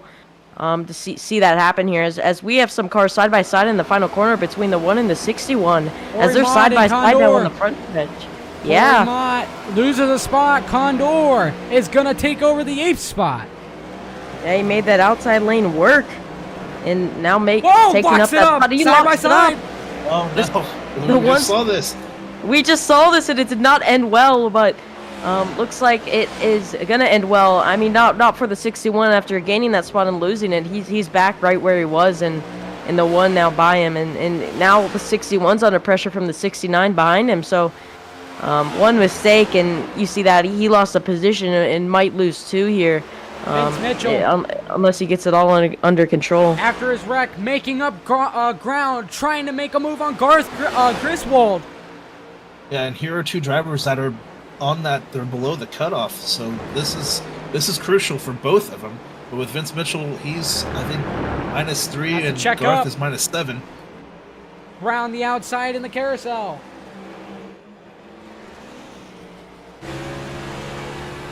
There's just so Vince much Mitchell. going on. Yeah, just overtook him out of that corner. Great exit. See if Garth has anything for him here.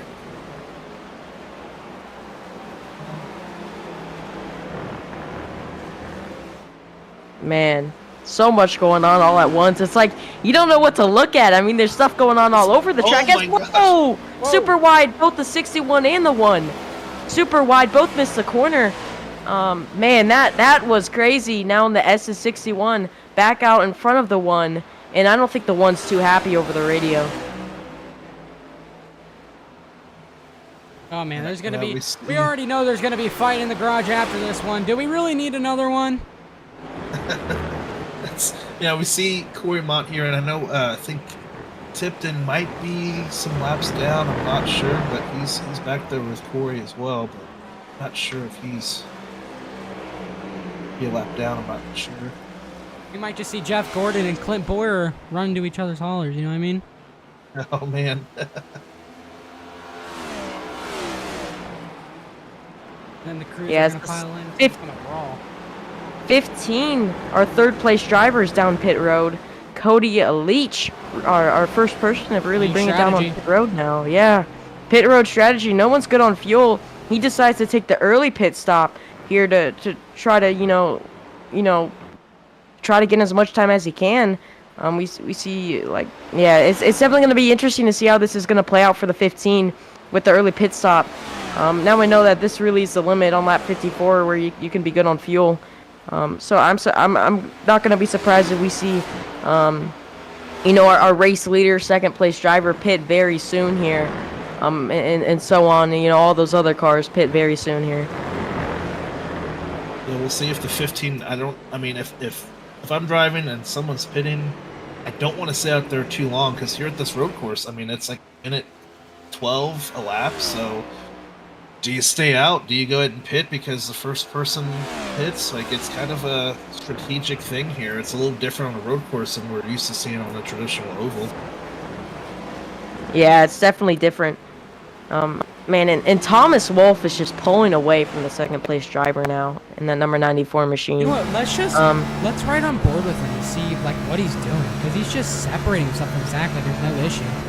Yeah, going into the bus stop now, you really get to see how close he has to get to that inside wall, the wall on the right, and then going into the bus stop, he's on the curbs, and now on this long right hand corner, and you just see how low he is, how easy he is on the gas, both in the corner and on the exit, to not slide, and man, it's just fascinating to watch such a skilled driver going around this racetrack. And you know, it's for all the viewers at home, if you don't have a simulator, this is challenging. If you do have a simulator and you haven't done like any road racing before, I do want you guys to go out and try this, because it's harder than it looks, man. It takes a lot of skill for these drivers to do what they're doing here today, and it's just fascinating watching someone like Thomas going around this track, and it's awesome to watch.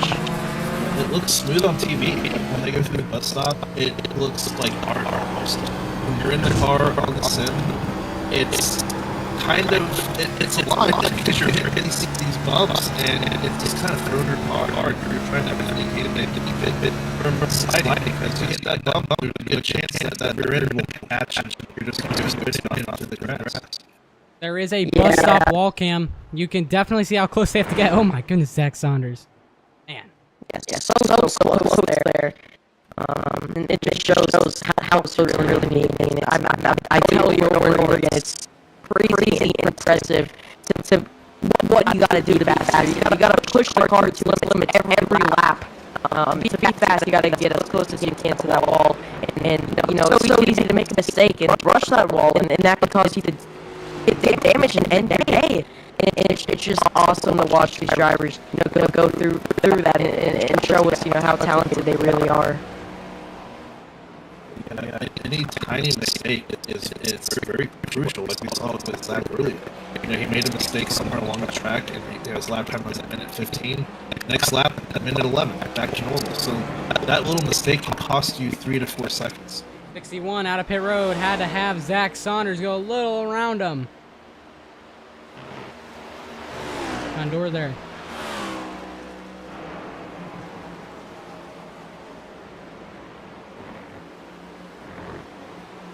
Yeah, Thomas Wolfe, our race leader, coming out the bus stop, and man, it's just fascinating watching them. I mean, I could say it over and over again, and it's crazy to me. It's like art. I mean, honestly, it's crazy. Yeah, I'd like to shift our attention. We got a battle for 4th and 5th here, for 4th specifically. Steven Menke, he has caught up to Nick Vasquez a little bit.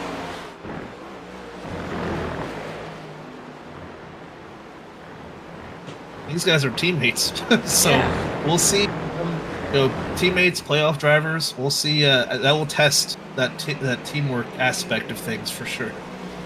Yeah, behind them still Ben Lawson was having a terrible day. Terrible. He's really turned it around right now. Ben Lawson running 6th, so he's up there. He's getting going.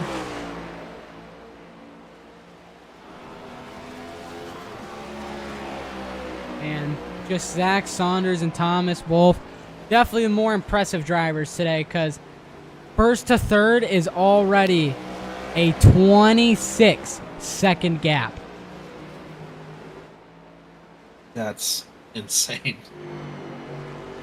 Give me shades of road course ringers here. Just a little bit. Just a little bit. Thinking of Marcos Ambrose. Yeah, we'll see what happens if, I don't know if we had any more people. I know we had Nation 61 pit. I don't know if had anyone else pit, but see if that shakes things up. Or I don't want to put the jinx up there at caution. I don't know if we'll get, I don't know if we'll see one of those caution flags from that to really shake things up. Don't. Now I've jinxed it. It's that broadcast booth jinx that I've learned Man, about. look at in Zack my first Saunders' race. brakes. His right, Yeah, we saw. right front brake. A lot of cars just get into that first turn, and I know I talked a little bit about it earlier. The more laps you put on these tires, you're gonna have to back up that brake point a little bit. So Yeah, look Where at you get on your Steven brakes. Carlile, man. Just bright orange.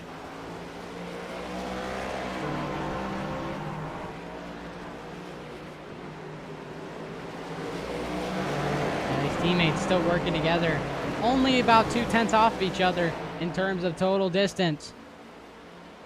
and their other teammate is Ben in the 3 car, running 6. So he's back there watching, making sure they're minding their P's and Q's, and not doing anything too crazy. Yeah, Nick and going after.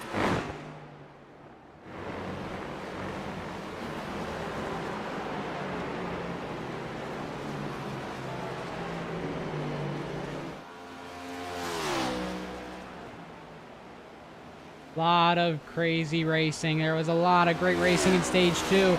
Like to recap to you right now what happened. Stage 1, we immediately see Zack Saunders in the bus stop, spin it out, just overdrove the exit, and around he went. After that, we get a couple of cars there, run into a bit of an incident, but all is good, and they stood green. Stage 2 rolls around. Thomas Wolfe dominates the entire race. Even up until this point, he's led every single lap. That might change with pit stop cycles, but not if he develops that gap an extreme amount. But to this point, he won stage number 1. In stage number 2, we saw an amazing battle for the midfield spots. Nick Vasquez, Stephen Menke, saw a couple others in that group too. I think we saw what? Stuart Harding Walker. Yeah, Joe Wright was in that. Yeah, mix Joe too, Wright, but Joe 37. Wright, he's done. He's out of here. His car is gone. He has reset it. He does not intend on going out. He is done. And then eventually Stephen Menke wrecked his car. But he's in the 5th spot. He's had a really good recovery here. Amazing. And then the Unforsaken happened, and as Stephen Harding Walker was starting to move up, got on that podium spot. Oh man, I can't even. Him and Archie He just wiped out him and Archie. And that was it. Yep, it's crazy. And Archie was, again, he's subbing for Jim Mott in 77. Had a heck of a race going tonight, and unfortunately, 77 and 29 got into it a little bit. So we'll see how that goes in the garage area. If that's not already happening, hopefully it's not. I don't want to jinx they can have anything. a peaceful talk. Sorry to interrupt you. I apologize. But You're okay. Thomas Wolfe, he's pitting. Uh-oh. Could see Zack Saunders come in. No, he's going to spoil his parade. He says, "You're not leading every lap of this race," and he takes the lead.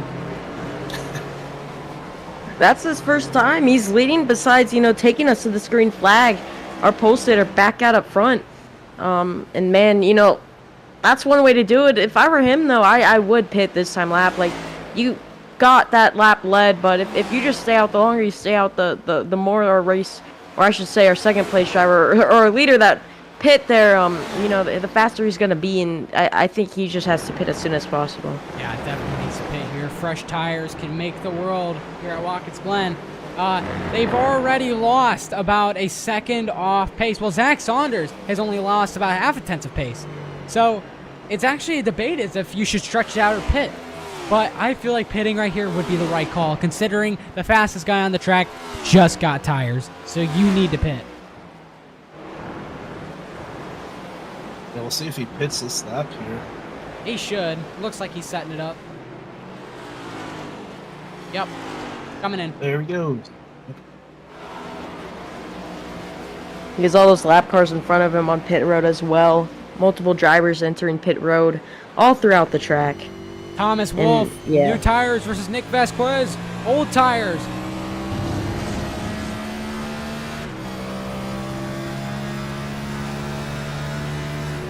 See if the 22 makes it hard for him to pass, or if he Nick is holding him off. lets him pass. Yep. Almost gives him the bumper, holds him up tight. Not what Thomas wants. He does not want to be stuck behind the 22, and he gives him away. Stephen Carlile. Not making it easy. Oh, this is going to be close. Zack Saunders is out in front of Thomas Wolfe. Not what Thomas Wolfe wanted there. And man. And he's got the fresher That's one- tires too, Zack Saunders does. Yep, that 22, it held up the 94 just enough for Zach to get out in front of him. That 22 really kind of cost some time there to the 94. And now it's off to the horses for Zack Saunders, and he's going to try and pull home a race victory.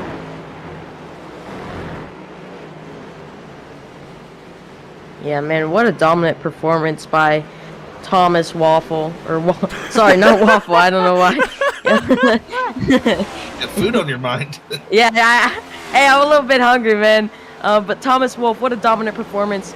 Now looking back at that lead, and it's you know he's had a great night. You know he's showed well how well he really is on some road courses. A big slide by Zack Saunders out of the last corner, but keeps it straight. But man, it's just fascinating. I mean I've said it I don't know how many times tonight how fascinating it is to watch him. But it's just amazing to watch him at a track just like this. Yeah, still Thomas Wolfe still going to put on that chase on Zack Saunders. But this is the first real lap where everyone's warmed up. Big traffic in front of Thomas Wolfe. That's going to slow him down just a little bit. Wow. Loses time on Zack Saunders. A 2-second gap between the two. Can Zack hold him off? Thomas is about 0.3 faster on his best lap. Who knows if Zack was pushing it this whole time? He got pole. I wouldn't be surprised if he held off a little bit, kept some in the tank just in case. I mean, he watched him last night. It was like watching art. I mean, he was driving a heck of a race. So I'm not surprised he's up here. Let's see if he holds him off. Steven's coming in. Yep, Steven Carlile's coming in. Zack Saunders is going to grab the lead, and Thomas Wolfe is going to put on chase. Man, what a race here at Watkins Glen so far, and we still have a long way to go. I mean, 20 laps, less than 20 laps, and this race, you know, it's been entertaining this entire race. We've seen mistakes from the leaders, we've seen mistakes from other drivers, we've seen great racing from other drivers, just not like, I mean, we've seen racing from every person in this field. Yeah, they are putting on a show for sure tonight. This is yeah, it's amazing to watch. They love being in the car, but being up here is amazing. Oh, sorry, I didn't mean to talk over you. No, you go, I'm done. I was just gonna say, just being up here in the booth, like I love being in the car, but being up in the, getting to see the different cars and seeing their strategy is pretty awesome. So hopefully that translates over to the viewers. And I mean, this has been a great race so far. With we got under 20 laps to go now. Yeah, Zack Saunders, our post hitter, showing how dominant he can be late in this run and late in this race, I should say. And Thomas Wolfe just trying to do everything he can to get up to the 91 machine, and I think he has the shot if he doesn't make any mistakes. And I think he is definitely one of the drivers to beat here, including the 91, and it's just them two right now going against each other. Zack, you know, great performance by him, and it's just very impressive to watch him. I say it over and over again. It's awesome. You're like a robot. Beep boop, beep boop. This is awesome. Beep boop. Yep, this is awesome. Yep. But I would say not so fast. Zack Saunders and Thomas Wolfe. Thomas Wolfe gained 0.2 on him that lap. So it's a matter of, is Zack saving or is he pushing it, but this is all he can produce? Zack does have some lap traffic in front of him. The 8 car, a car he has to get around here, a slower car. I wouldn't shock me if the 8 just, you know, sees the leaders behind him, lets him by, no problem. Yeah, big wiggle there. If I'm the 8, I don't want to interfere with this finish and get the leaders any mad. So if I'm the 8, I'm letting the leaders by both first and second place with no issue. But looks like he's just gonna stay and causes the 91 huge lockup. Decides to stay in front of the 91. 91 now wide in the corner, is gonna lose a lot of time. 8 realizes a mistake and pulls off the track and decides to let him by, but that's going to give the chance, the 94 a chance to catch up a little bit there. As man, big lockup entering turn 1. Huge mistake from the 8 machine, who was a lap down, you know, being in front of those leaders. But you know, that's not the only lap traffic the 91 has to get around, as he has another lap car, Jonathan Ledger, coming up in front of him now. And man, this race is going to be a good one here coming to the end. Shades of Kozlowski and Ambrose giving chase.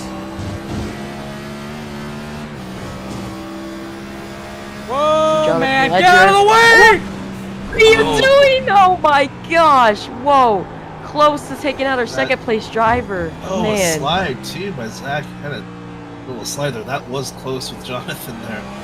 Yeah, a little bit too close for comfort. Yeah, if I'm that second place driver, I would not be happy as he takes on to the radio. Obviously not happy with Jonathan Ledger.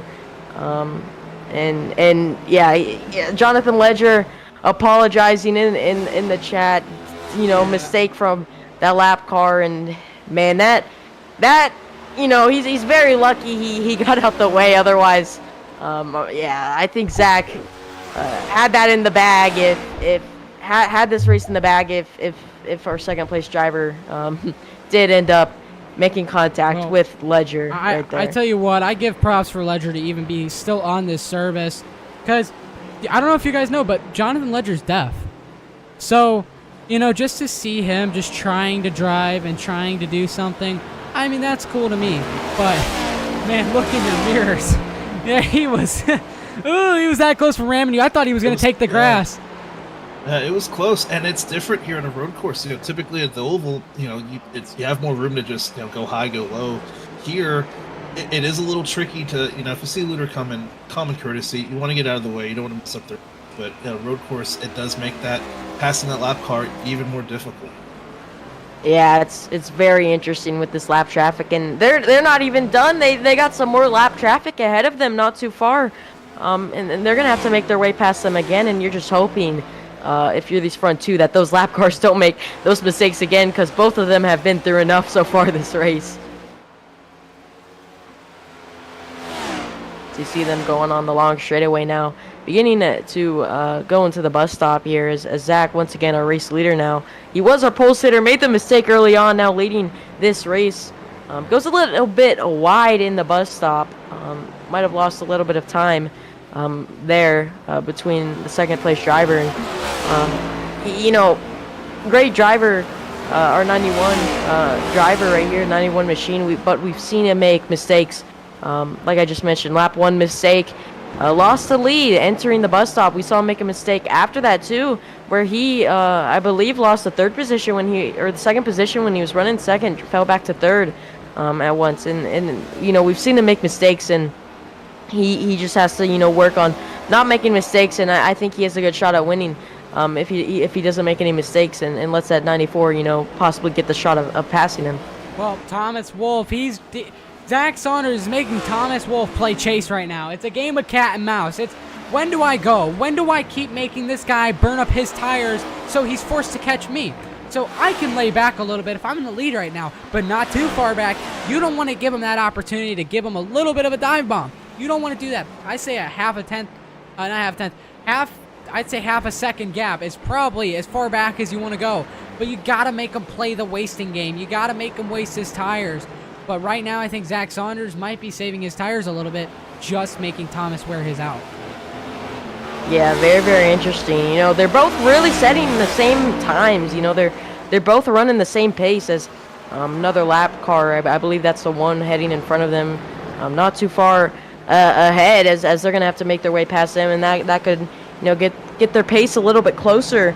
But it once again, very fascinating watching both of these front two drivers, running really the same times, and it just shows how close in speed they are, and it could be really between the both of them. It could go it could finish with how we saw this race, this weekend's race finish between both Shane Van Gisbergen and Chris Buescher, with that last lap pass in the bus stop. And I wouldn't be shocked if we see something like that happen tonight. There's plenty of things that could happen with 11 laps to go now, almost 10 laps to go, or 12 laps to go now, and there's still so much that can happen. Corey Mott in the way of these leaders. Playoff car, he's gonna go off to the side. Yeah, he does not want to get in the way of these drivers and make anyone mad. Definitely in the playoffs, where you have to race against these drivers, throughout the rest of the playoffs, and he just lets them by, no problem. And it's that's what you got to do. That's what the eight should have done, and Ledger should have done. But they both apologized. Luckily, didn't wreck the leaders. But once again, coming to 11 laps to go here at the line. and it's just close. The 94 is pulling his way into the 91 ever so slightly. It's just getting closer and closer. As the 91 gets a little bit loose on entry. Zack Saunders might be starting to go now. Got to lift off and take off. Yep, look at him. He's swaying that car out. Time to go. Time to defend. Thomas Wolfe doesn't seem fazed by it, though. Look at this. Oh, he's getting closer. Put him in the bus stop. Thomas Wolfe creeping in his rearview mirror. It's going to be one of them fantastic Watkins Glen finishes if this holds up. Zack Saunders has been really consistent since lap number 1, except for the one incident. He's been consistent, been able to keep it up. So has Thomas Wolfe. It's going to be whoever breaks first.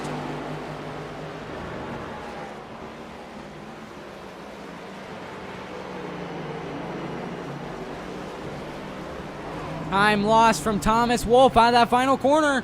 It's starting to get to him.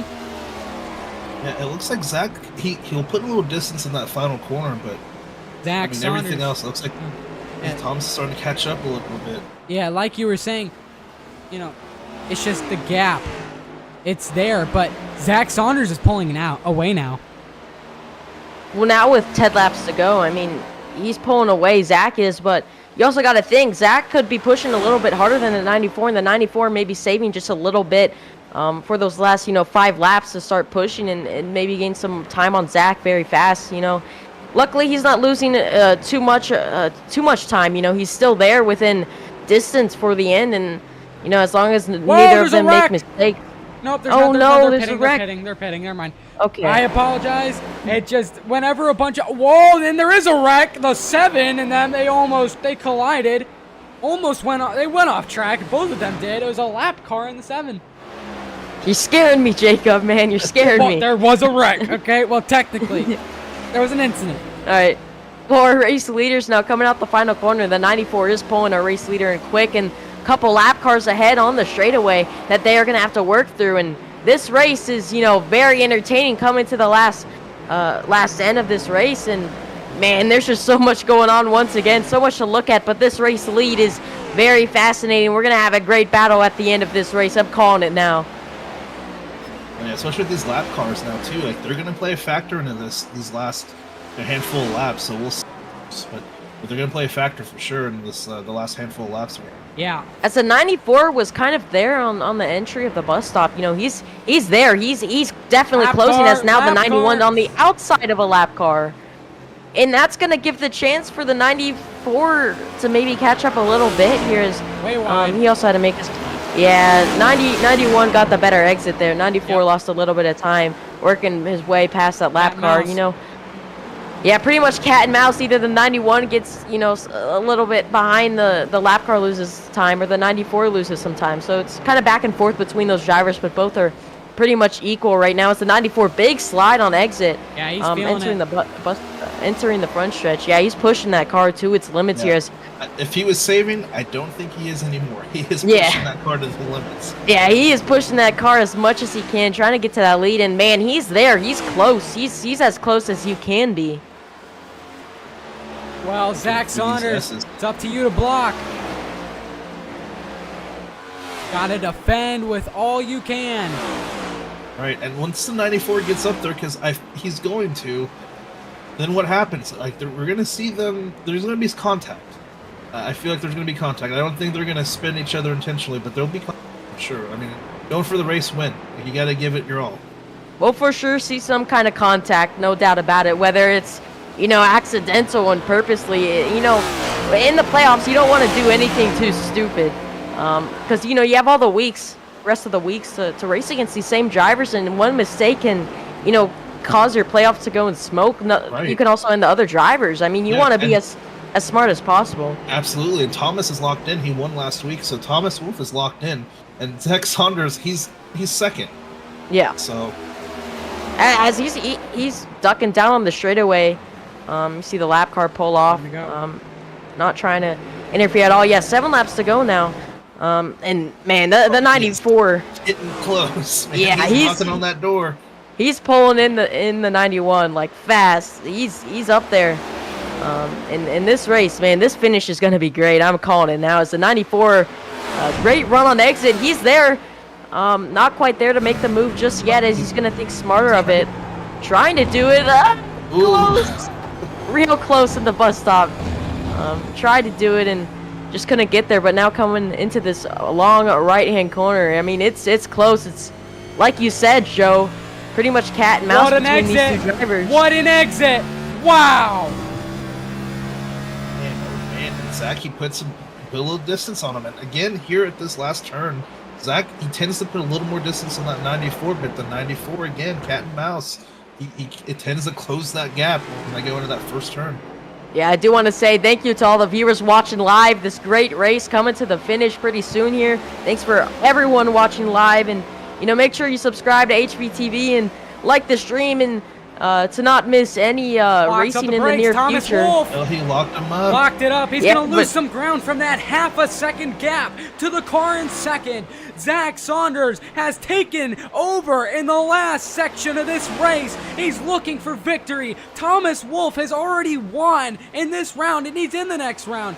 Zack Saunders wants to follow that same story and pick up the win here. But this is already giving off some shades of some racing we've seen recently and in the past of Watkins Glen. It's going to be one of them finishes. Yeah, it's going to be one of them finishes indeed. Oh, yeah, and if I'm Thomas Wolfe, look, that's okay. Like, we still have some laps. We don't have many, but there's still plenty of time. Just gather yourself, and you just got to hyper focus right now. He's still within striking distance. So yeah, you just don't, you don't need to make the move now. You don't want to make the move too early and let the 91, possibly make the move later on. It's a thing where you kind of got to be patient. You're right there. You want to make the pass, but you got to think smart. Whoa! And around goes Thomas Wolfe! Big slide. He makes. Oh no! He hits the inside wall. I think that just ended his chance at getting the win here. And man, huge mistake by Thomas Wolfe. That's really the first mistake I think we've seen him make all race, and that possibly just ended the chance of him winning this race unless the 91 makes a huge mistake. Wow. Game changer. Yeah, that changes everything. Man, oh man. That was something else there. Zach definitely looking in this mirror with a smile on his face. Luckily for Thomas, like Jacob and Jobo said, he's locked in. And Zach looking for this win. And man, it's awesome to get another win for Thomas. He's still in second, but sucks that happened for that number 94 machine. Just was shaping to be the battle of a lifetime.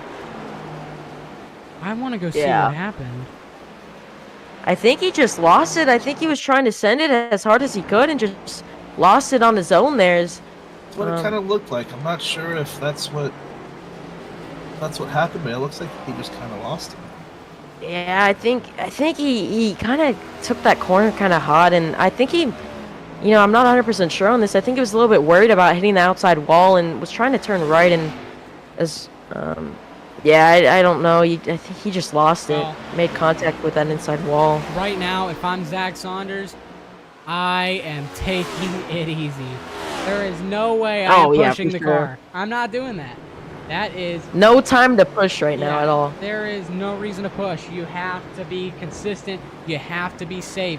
You have to make sure you secure the race win. And Thomas, heavy right front damage. I mean, not like something that should slow him down too much, but definitely probably feeling that damage a little bit there. As we saw him take that the hit to that inside wall after he took that slide. And like you said, Zach just has to take it easy, and he has it in the bag if he doesn't make any mistakes. But he does have some lap traffic to make his way through, or make his way around, and one of those lap cars is right in front of him now on the straightaways. He's going to duck down low and just let him by, no problem. It's going to be 3 to go. Zach has like a 5-second lead over Thomas right now, so yeah, from Thomas, I'm still going to try to hit my marks, do what I can, race hard, but hope that something happens. Zach makes a mistake, or lap traffic holds him up, but I think at this point it might be too little too late. I mean, yeah, he's 5 seconds back, 3 laps to go. He's really hoping for the 91 to make a mistake. I mean, he could be faster, but I just don't think there's enough time to get up to that number 91 machine. Definitely with 3 laps to go, not enough time, and he's really just hoping for a mistake from the 91 machine, which we saw earlier and we've seen throughout this race. The 91 make a couple mistakes then and there, and then 91 just has to focus on not making any of those once again. And yeah, another lap car just getting out the way, not trying to interfere. Zack says a quick thank you on the radio. And yeah, Zack just trying to, bring it on home to this finish as he's going to hit 2 laps. He's going to hit 2 laps to go here at the line, and he's just open, you just don't mess up these last 2 laps. No yellow. Yeah, no, he's hoping for no yellow either. We're going to have a green-white checkered, and that's what he's relying on, just keeping the car, straight and hoping that there's no yellow flag here, and he's got it in the bag. Zack Saunders was the underlooked car almost all day. He qualified on pole position, but once we saw the dominance of Thomas Wolfe, there was no doubt in our minds Thomas was a lock. Pretty much a lock. There was almost no way anyone else was going to sneak past him unless for pit strategy, and that is exactly what happened. Zack Saunders played it perfectly, got him stuck in traffic. He pitted at the perfect time, grabbed that lead, and now we're here. Yeah, we're here. He's coming into the final couple last corners, and so he's going to take the white flag. Once he reaches the white flag, this race is official, no matter what happens. So man, he's probably feeling great, but he needs to know there's still a lap left, and he has to take it a little bit easy. But he has this win locked in if he doesn't make any mistakes, as he's now going to come onto the front stretch for the second to last time. Few lap cars ahead of him, but nothing to really worry about at the moment, as he's going to take the white flag. 1 more lap to go here at Watkins Glen for Zack Saunders here in the number 91 Chevy machine, as he's going through 1 now. Zack Saunders has had an amazing last section of this race. Thomas Wolfe makes an error, was shaping to be one of those finishes, but Zack Saunders stayed consistent, honed in on his craft after he made that embarrassing mistake on lap number 1, and now he's sitting here pretty, going into the bus stop. Lap cars in front of him, but you don't need to contest them. Zack Saunders, what a race for him is all I have to say. 6-second gap to second, but Zack Saunders through the carousel, looking to have this one bagged. Those cars in front of him, hoping not to startle up a wreck. But like I said, wow. Zack Saunders coming into the 2 final corners. What a dominant performance by him. Dominance from Thomas Wolfe. Zack Saunders spoils the party today. The Glen, they certainly went bowling today. Zack Saunders up the final corner, victorious and locked into the next round at Watkins Glen. Our pole sitter victorious here at Watkins Glen. Man, what a race by him. Made that mistake on lap 1 and came back and ends up into victory lane. Thomas Wolfe, though, second place finish, so close after making that mistake. And man, he almost had it here at Watkins Glen. Our 3rd place driver, Cody Leach, coming out the bus stop now. 4th place driver, not too far behind him. I don't think our 4th place driver will get to him in time, though. They're still coming. Yeah, there's battles. There's battles for 5th, 6th, and 7th. Big mistake. Yeah. Ben Lawson, Nick Vasquez. Oh, goes Vasquez. Wow, 22 goes around here. Man, hit into the tire barrier. Not something he wanted, as he was running 6th. Makes a mistake. All those other cars squeezed by him on the last lap. But here it is, Steven Menke still in the battle here, I believe, unless those are 2 lap cars. 2 lap cars. Yeah, those are 2 lap cars. Man, that was... Yeah, 2 lap cars. Man, what a battle, though, for that 6th position, as Ben Lawson is going to round up for top 5 here, as he's bringing it on to the checkered flag here. And man, so close. A couple cars run out of fuel at the line. And yeah, they're wrecking now at the line. The 16 looks like he was just running out at the line and kind of rolling across. And man, just what a race. What a dominant performance by both the 94 and the 91. And man, so close for some of those drivers here, as Zack Saunders is now on the front stretch getting ready to burn it down, showing who is the winner. And man, it's just, it can't get any better than that at a road course like this. Here in New York, though, what a race for Zack Saunders, as he is burning it down on the front stretch. What a victory. What a race. My goodness. What a race indeed, man. Like I said, can't get any better than that. Drivers complimenting him in the race chat. As I'm not sure, is that a teammate, Joe? Congratulating him behind? It might be our second place driver, actually. I'm not sure. No, that is not. That is Vince Mitchell. He's finished 12th. It is Vince Mitchell. Yeah. Oh, he's It's hard burning to out tell too. from the angle. He's burning it down with his teammate here. Burning it down, both of them. Oh, he's pushing Now him. He's pushing him. He's driving in reverse. He's Tomater. He's like, you're the winner. I don't want to steal your show. How you go burn it down by yourself now? And man, what a way to get it done. And that's one way to do it. And once again, congrats to our race winner. As once again, we are gonna pull up our unofficial race results here at Watkins Glen. Man, once again, what a finish, Jacob. I'm gonna hand it to you. For you to pull up our race results and count them down for our viewers at home. Hey. Results. Give us one moment. Okay, so the thing is, There you go. Oh. it's gone. What do you mean it's gone? The race I'm results? Oh, literally- you gotta click back. Click back again. I am. I'm spamming clicking back. Don't spam it. But Sorry, technical difficulties. It's that yeah. far away that like I have to stop clicking. Maybe click next. Click next. And don't keep closing it I know. and stuff. That will freeze it and put it back in its place. Anyways, technical difficulties here. Sorry about that. Once again, though, in this meantime, I want to thank everyone watching at home and our race winner, Zack Saunders, for getting it done here at Watkins Glen. But everyone watching, we appreciate you for watching live. Hope you guys enjoyed this race. What a show from all of our drivers here. Make sure you guys subscribe so you guys don't miss any of our other races because we broadcast weekly. And, man, what a pleasure to be here commentating this league and this race here this Wednesday night as we are still trying to get our race results up for you. But if we can't get them up for you, we will just read them out loud. Oh, we will. Don't worry about it. We got it. We got it. Anyways, man, what a win for Zack Saunders as he's got it parked on that start-finish line as we, I think we're going to start to Here we go. bring up our race results. There they are, and Jacob, This is take it not off. accurate. All right, just race results. Anyways, you want to count them, or you want to read them, or Jacob? I can read them if you want me This to. is not accurate. Yeah, you can read them. All right, race winner once again, Zack Saunders. What a performance by him, our pole sitter. Second place driver, so close, Thomas Wolfe.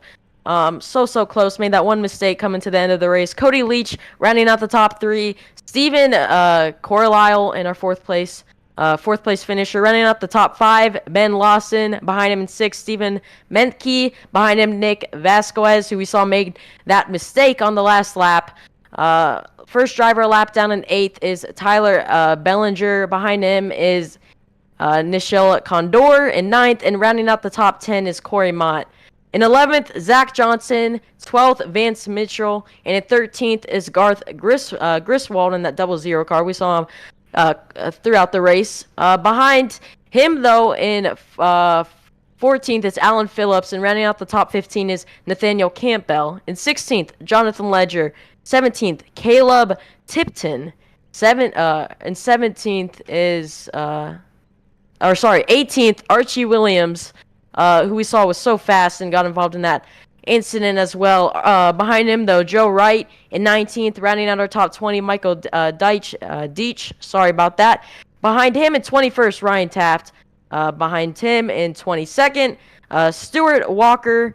And man, so close for him. He what a dominant racer throughout the race. We saw him making watching him race. My goodness, he was making some moves out there. He was making some pretty aggressive moves and making it work. And Joe Gibb, that's you. Yeah. Anyways, Stuart Harding Walker, our last place finisher here at Watkins Glen.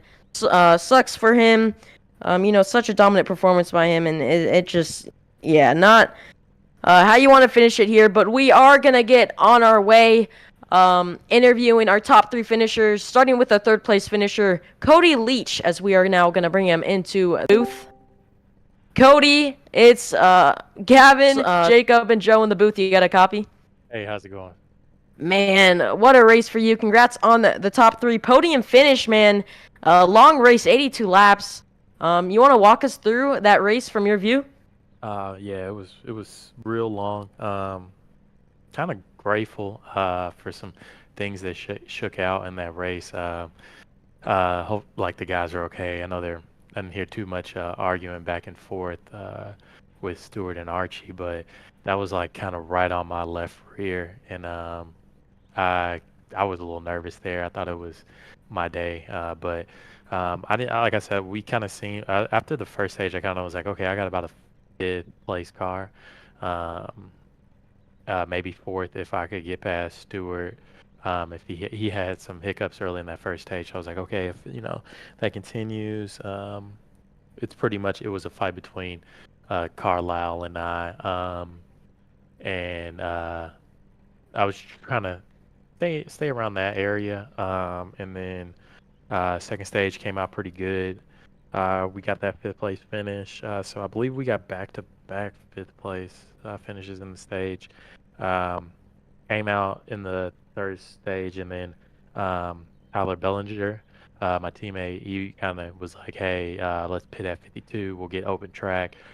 Just try to get a little gap in between you and 4th place. So I think I had maybe a second or a half on Carlisle when I went in, and then sure enough, like when he pitted and came out, he was a second and a half behind me. So I just kind of had to manage myself, which was nice, and then didn't have to worry about battling anybody the remainder of the race, which missed out on some fun, but it got us to finish. So it was a good race. And congrats to Saunders on the win. Thomas had a really good finish too. I mean, pretty much I thought he had this thing locked up, but he had a really good race. And Carlisle, it was fun playing a little strategy game with him. So couldn't ask for more. Hopefully get me off of that cut line bubble for the playoffs. That was the race we really needed going into Bristol. Yeah, going into Bristol next week, what's your mindset going into that short track coming from a road course? Just survive. I love the short track. That's my preferred place to race. Being like a big dirt racer and late model guy. So Me too. I love, yeah. See, I'm telling you, everybody needs to learn how to race dirt in late models, and then you'll just be better. I mean, I'm not amazing, but you'll be better. You'll be better at your Cup Series and Xfinity and Truck Series cars, but you got to get that grassroots stuff down. It teaches you a lot that I think people overlook in the iRacing ladder. But yeah, I love short track. I think at Bristol we'll probably maintain. We won't take an approach of let's just sit back and watch, but Denny? we won't be. Yeah, we won't pull a Denny, but we won't be battling for a win. But if we can get double stage points again, nice little top 5, top 12 finish, with such a long race that the Bristol night race will be, I think we'll come out good and be ready for the next round. Well, once again, congrats on the P3 finish. No, before we let you go, is there any, family, friends, sponsors, teammates you want to give a quick shout out to? Yep, shout out WRL, who we had Fifth Third Bank on the car this week, Bleach Report, my girlfriend for letting me race on Wednesdays, and the league for giving us this place. And you guys, thank you. We appreciate you. I know you guys were on the emergency call, on the emergency. So we appreciate you all for this, because that was a great call. I'm definitely going to watch it back later. Well, thank you, Cody. We wish you the best of luck next week at Bristol. And yeah, what a performance by you. Yeah, once again, congrats on the P3 finish. Thanks, fellas. And can't wait to hear from you all soon. Once again, that was our third place finisher, Cody Leach. We can't get the chance to talk to our second place finisher of Thomas Wolfe, so we are going to bring in our race winner, Zack Saunders. Zack, you won. Man, tell us how you did it. What a race. You know, you got the pole, and man, we saw you make that mistake on the first lap. You want to walk us through that race? Yeah. Oh.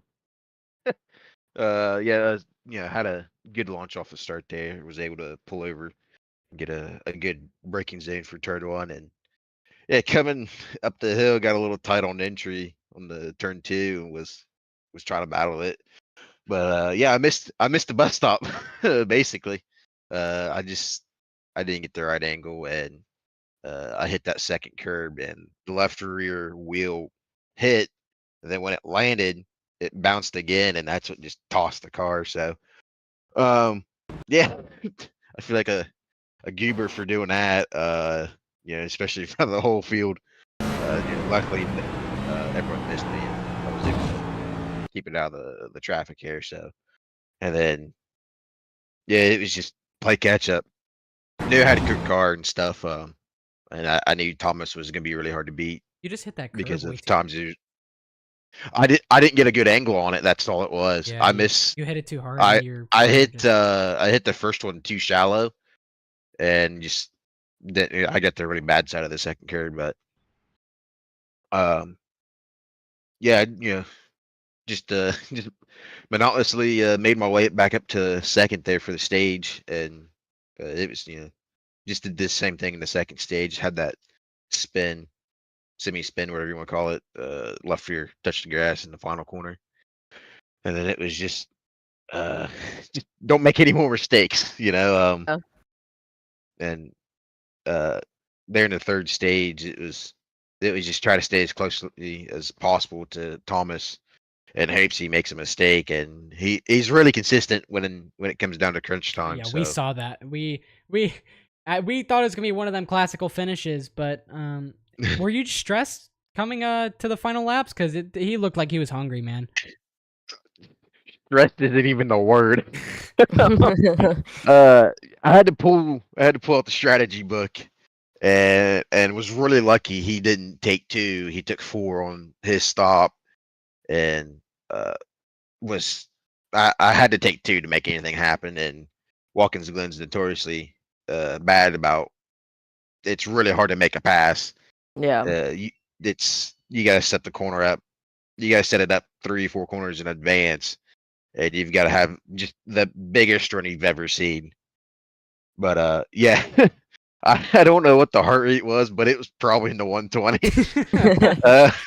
for a good 5-10 laps. Like it was just the car was really weird to drive to on the lefts, on the fresh lefts, and we saw during pit stops it wasn't wearing the rights out at all.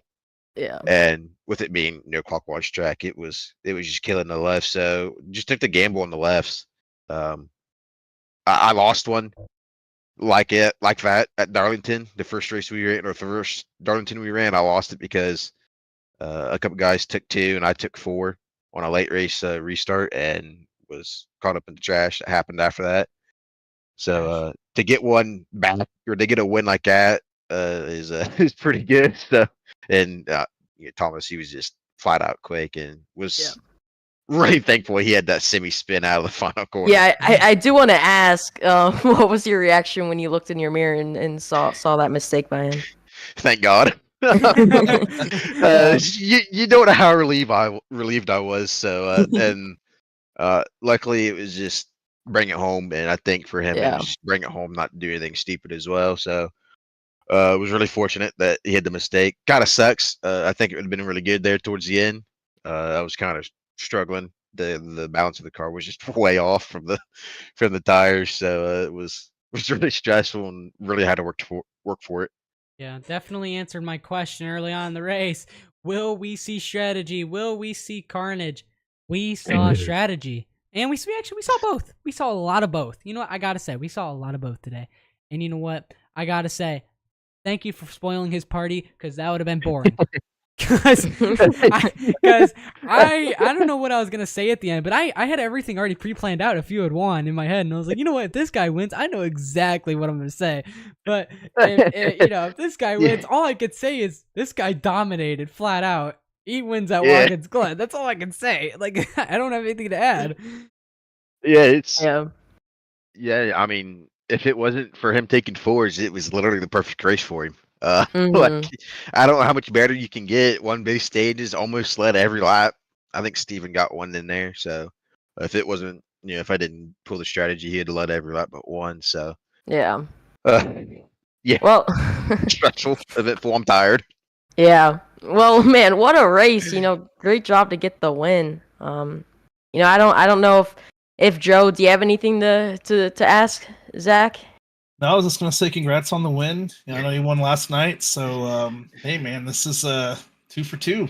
Congrats. Yeah. I did that back at Milwaukee with Trucks and Cup. So to sweep kind of sweep the weekend or the week is pretty cool. We'll take it.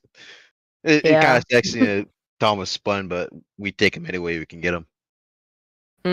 Well, once again, congrats on the win here at Watkins Glen. And also congrats on the win last night. Before we let you go, is there any sponsors, friends, teammates, family you want to shout out? Yeah, thanks to the teammate Thomas for not murdering me at all during that battle. Really appreciate it. So and thanks to Corey and then that put this on. It takes a team effort to get these things going. Yeah, no, it was an awesome performance by you. So, yeah, I mean, once again, congrats, Jacob, Joe. Before we let him go, want to say any last words? Jacob. Jacob, who's I'm Jacob? I'm not on the track. No, I mean, like, before we let him go, do you want to say any last words? Sorry. Oh, yeah, I just want to say that was definitely one of the most action-filled road courses that I actually didn't find boring for once. So thank you for this league. Thank you for you and Thomas for putting on a show. Thank you for all the guys, even more back there, like Nick, he was putting on a show, gosh, Stewart was putting on a show until he, Made a mistake, I looked back at that, that coming up on that battle between Nick and Minky and whoever I think was fifth, I was like, I think I've got enough of a buffer just to lay back and let them do their thing. Don't want to be a part of that mess. Yeah. So. Well, anyways, once again, congrats on the win here at Watkins Glen. We wish you the best of luck next week at Bristol. And man, what a show you gave us and the viewers, everyone watching at home. And once again, best of luck next week at Bristol. Thank you. Well, that was our race winner, Joe Gibbons, here at Watkins Glen.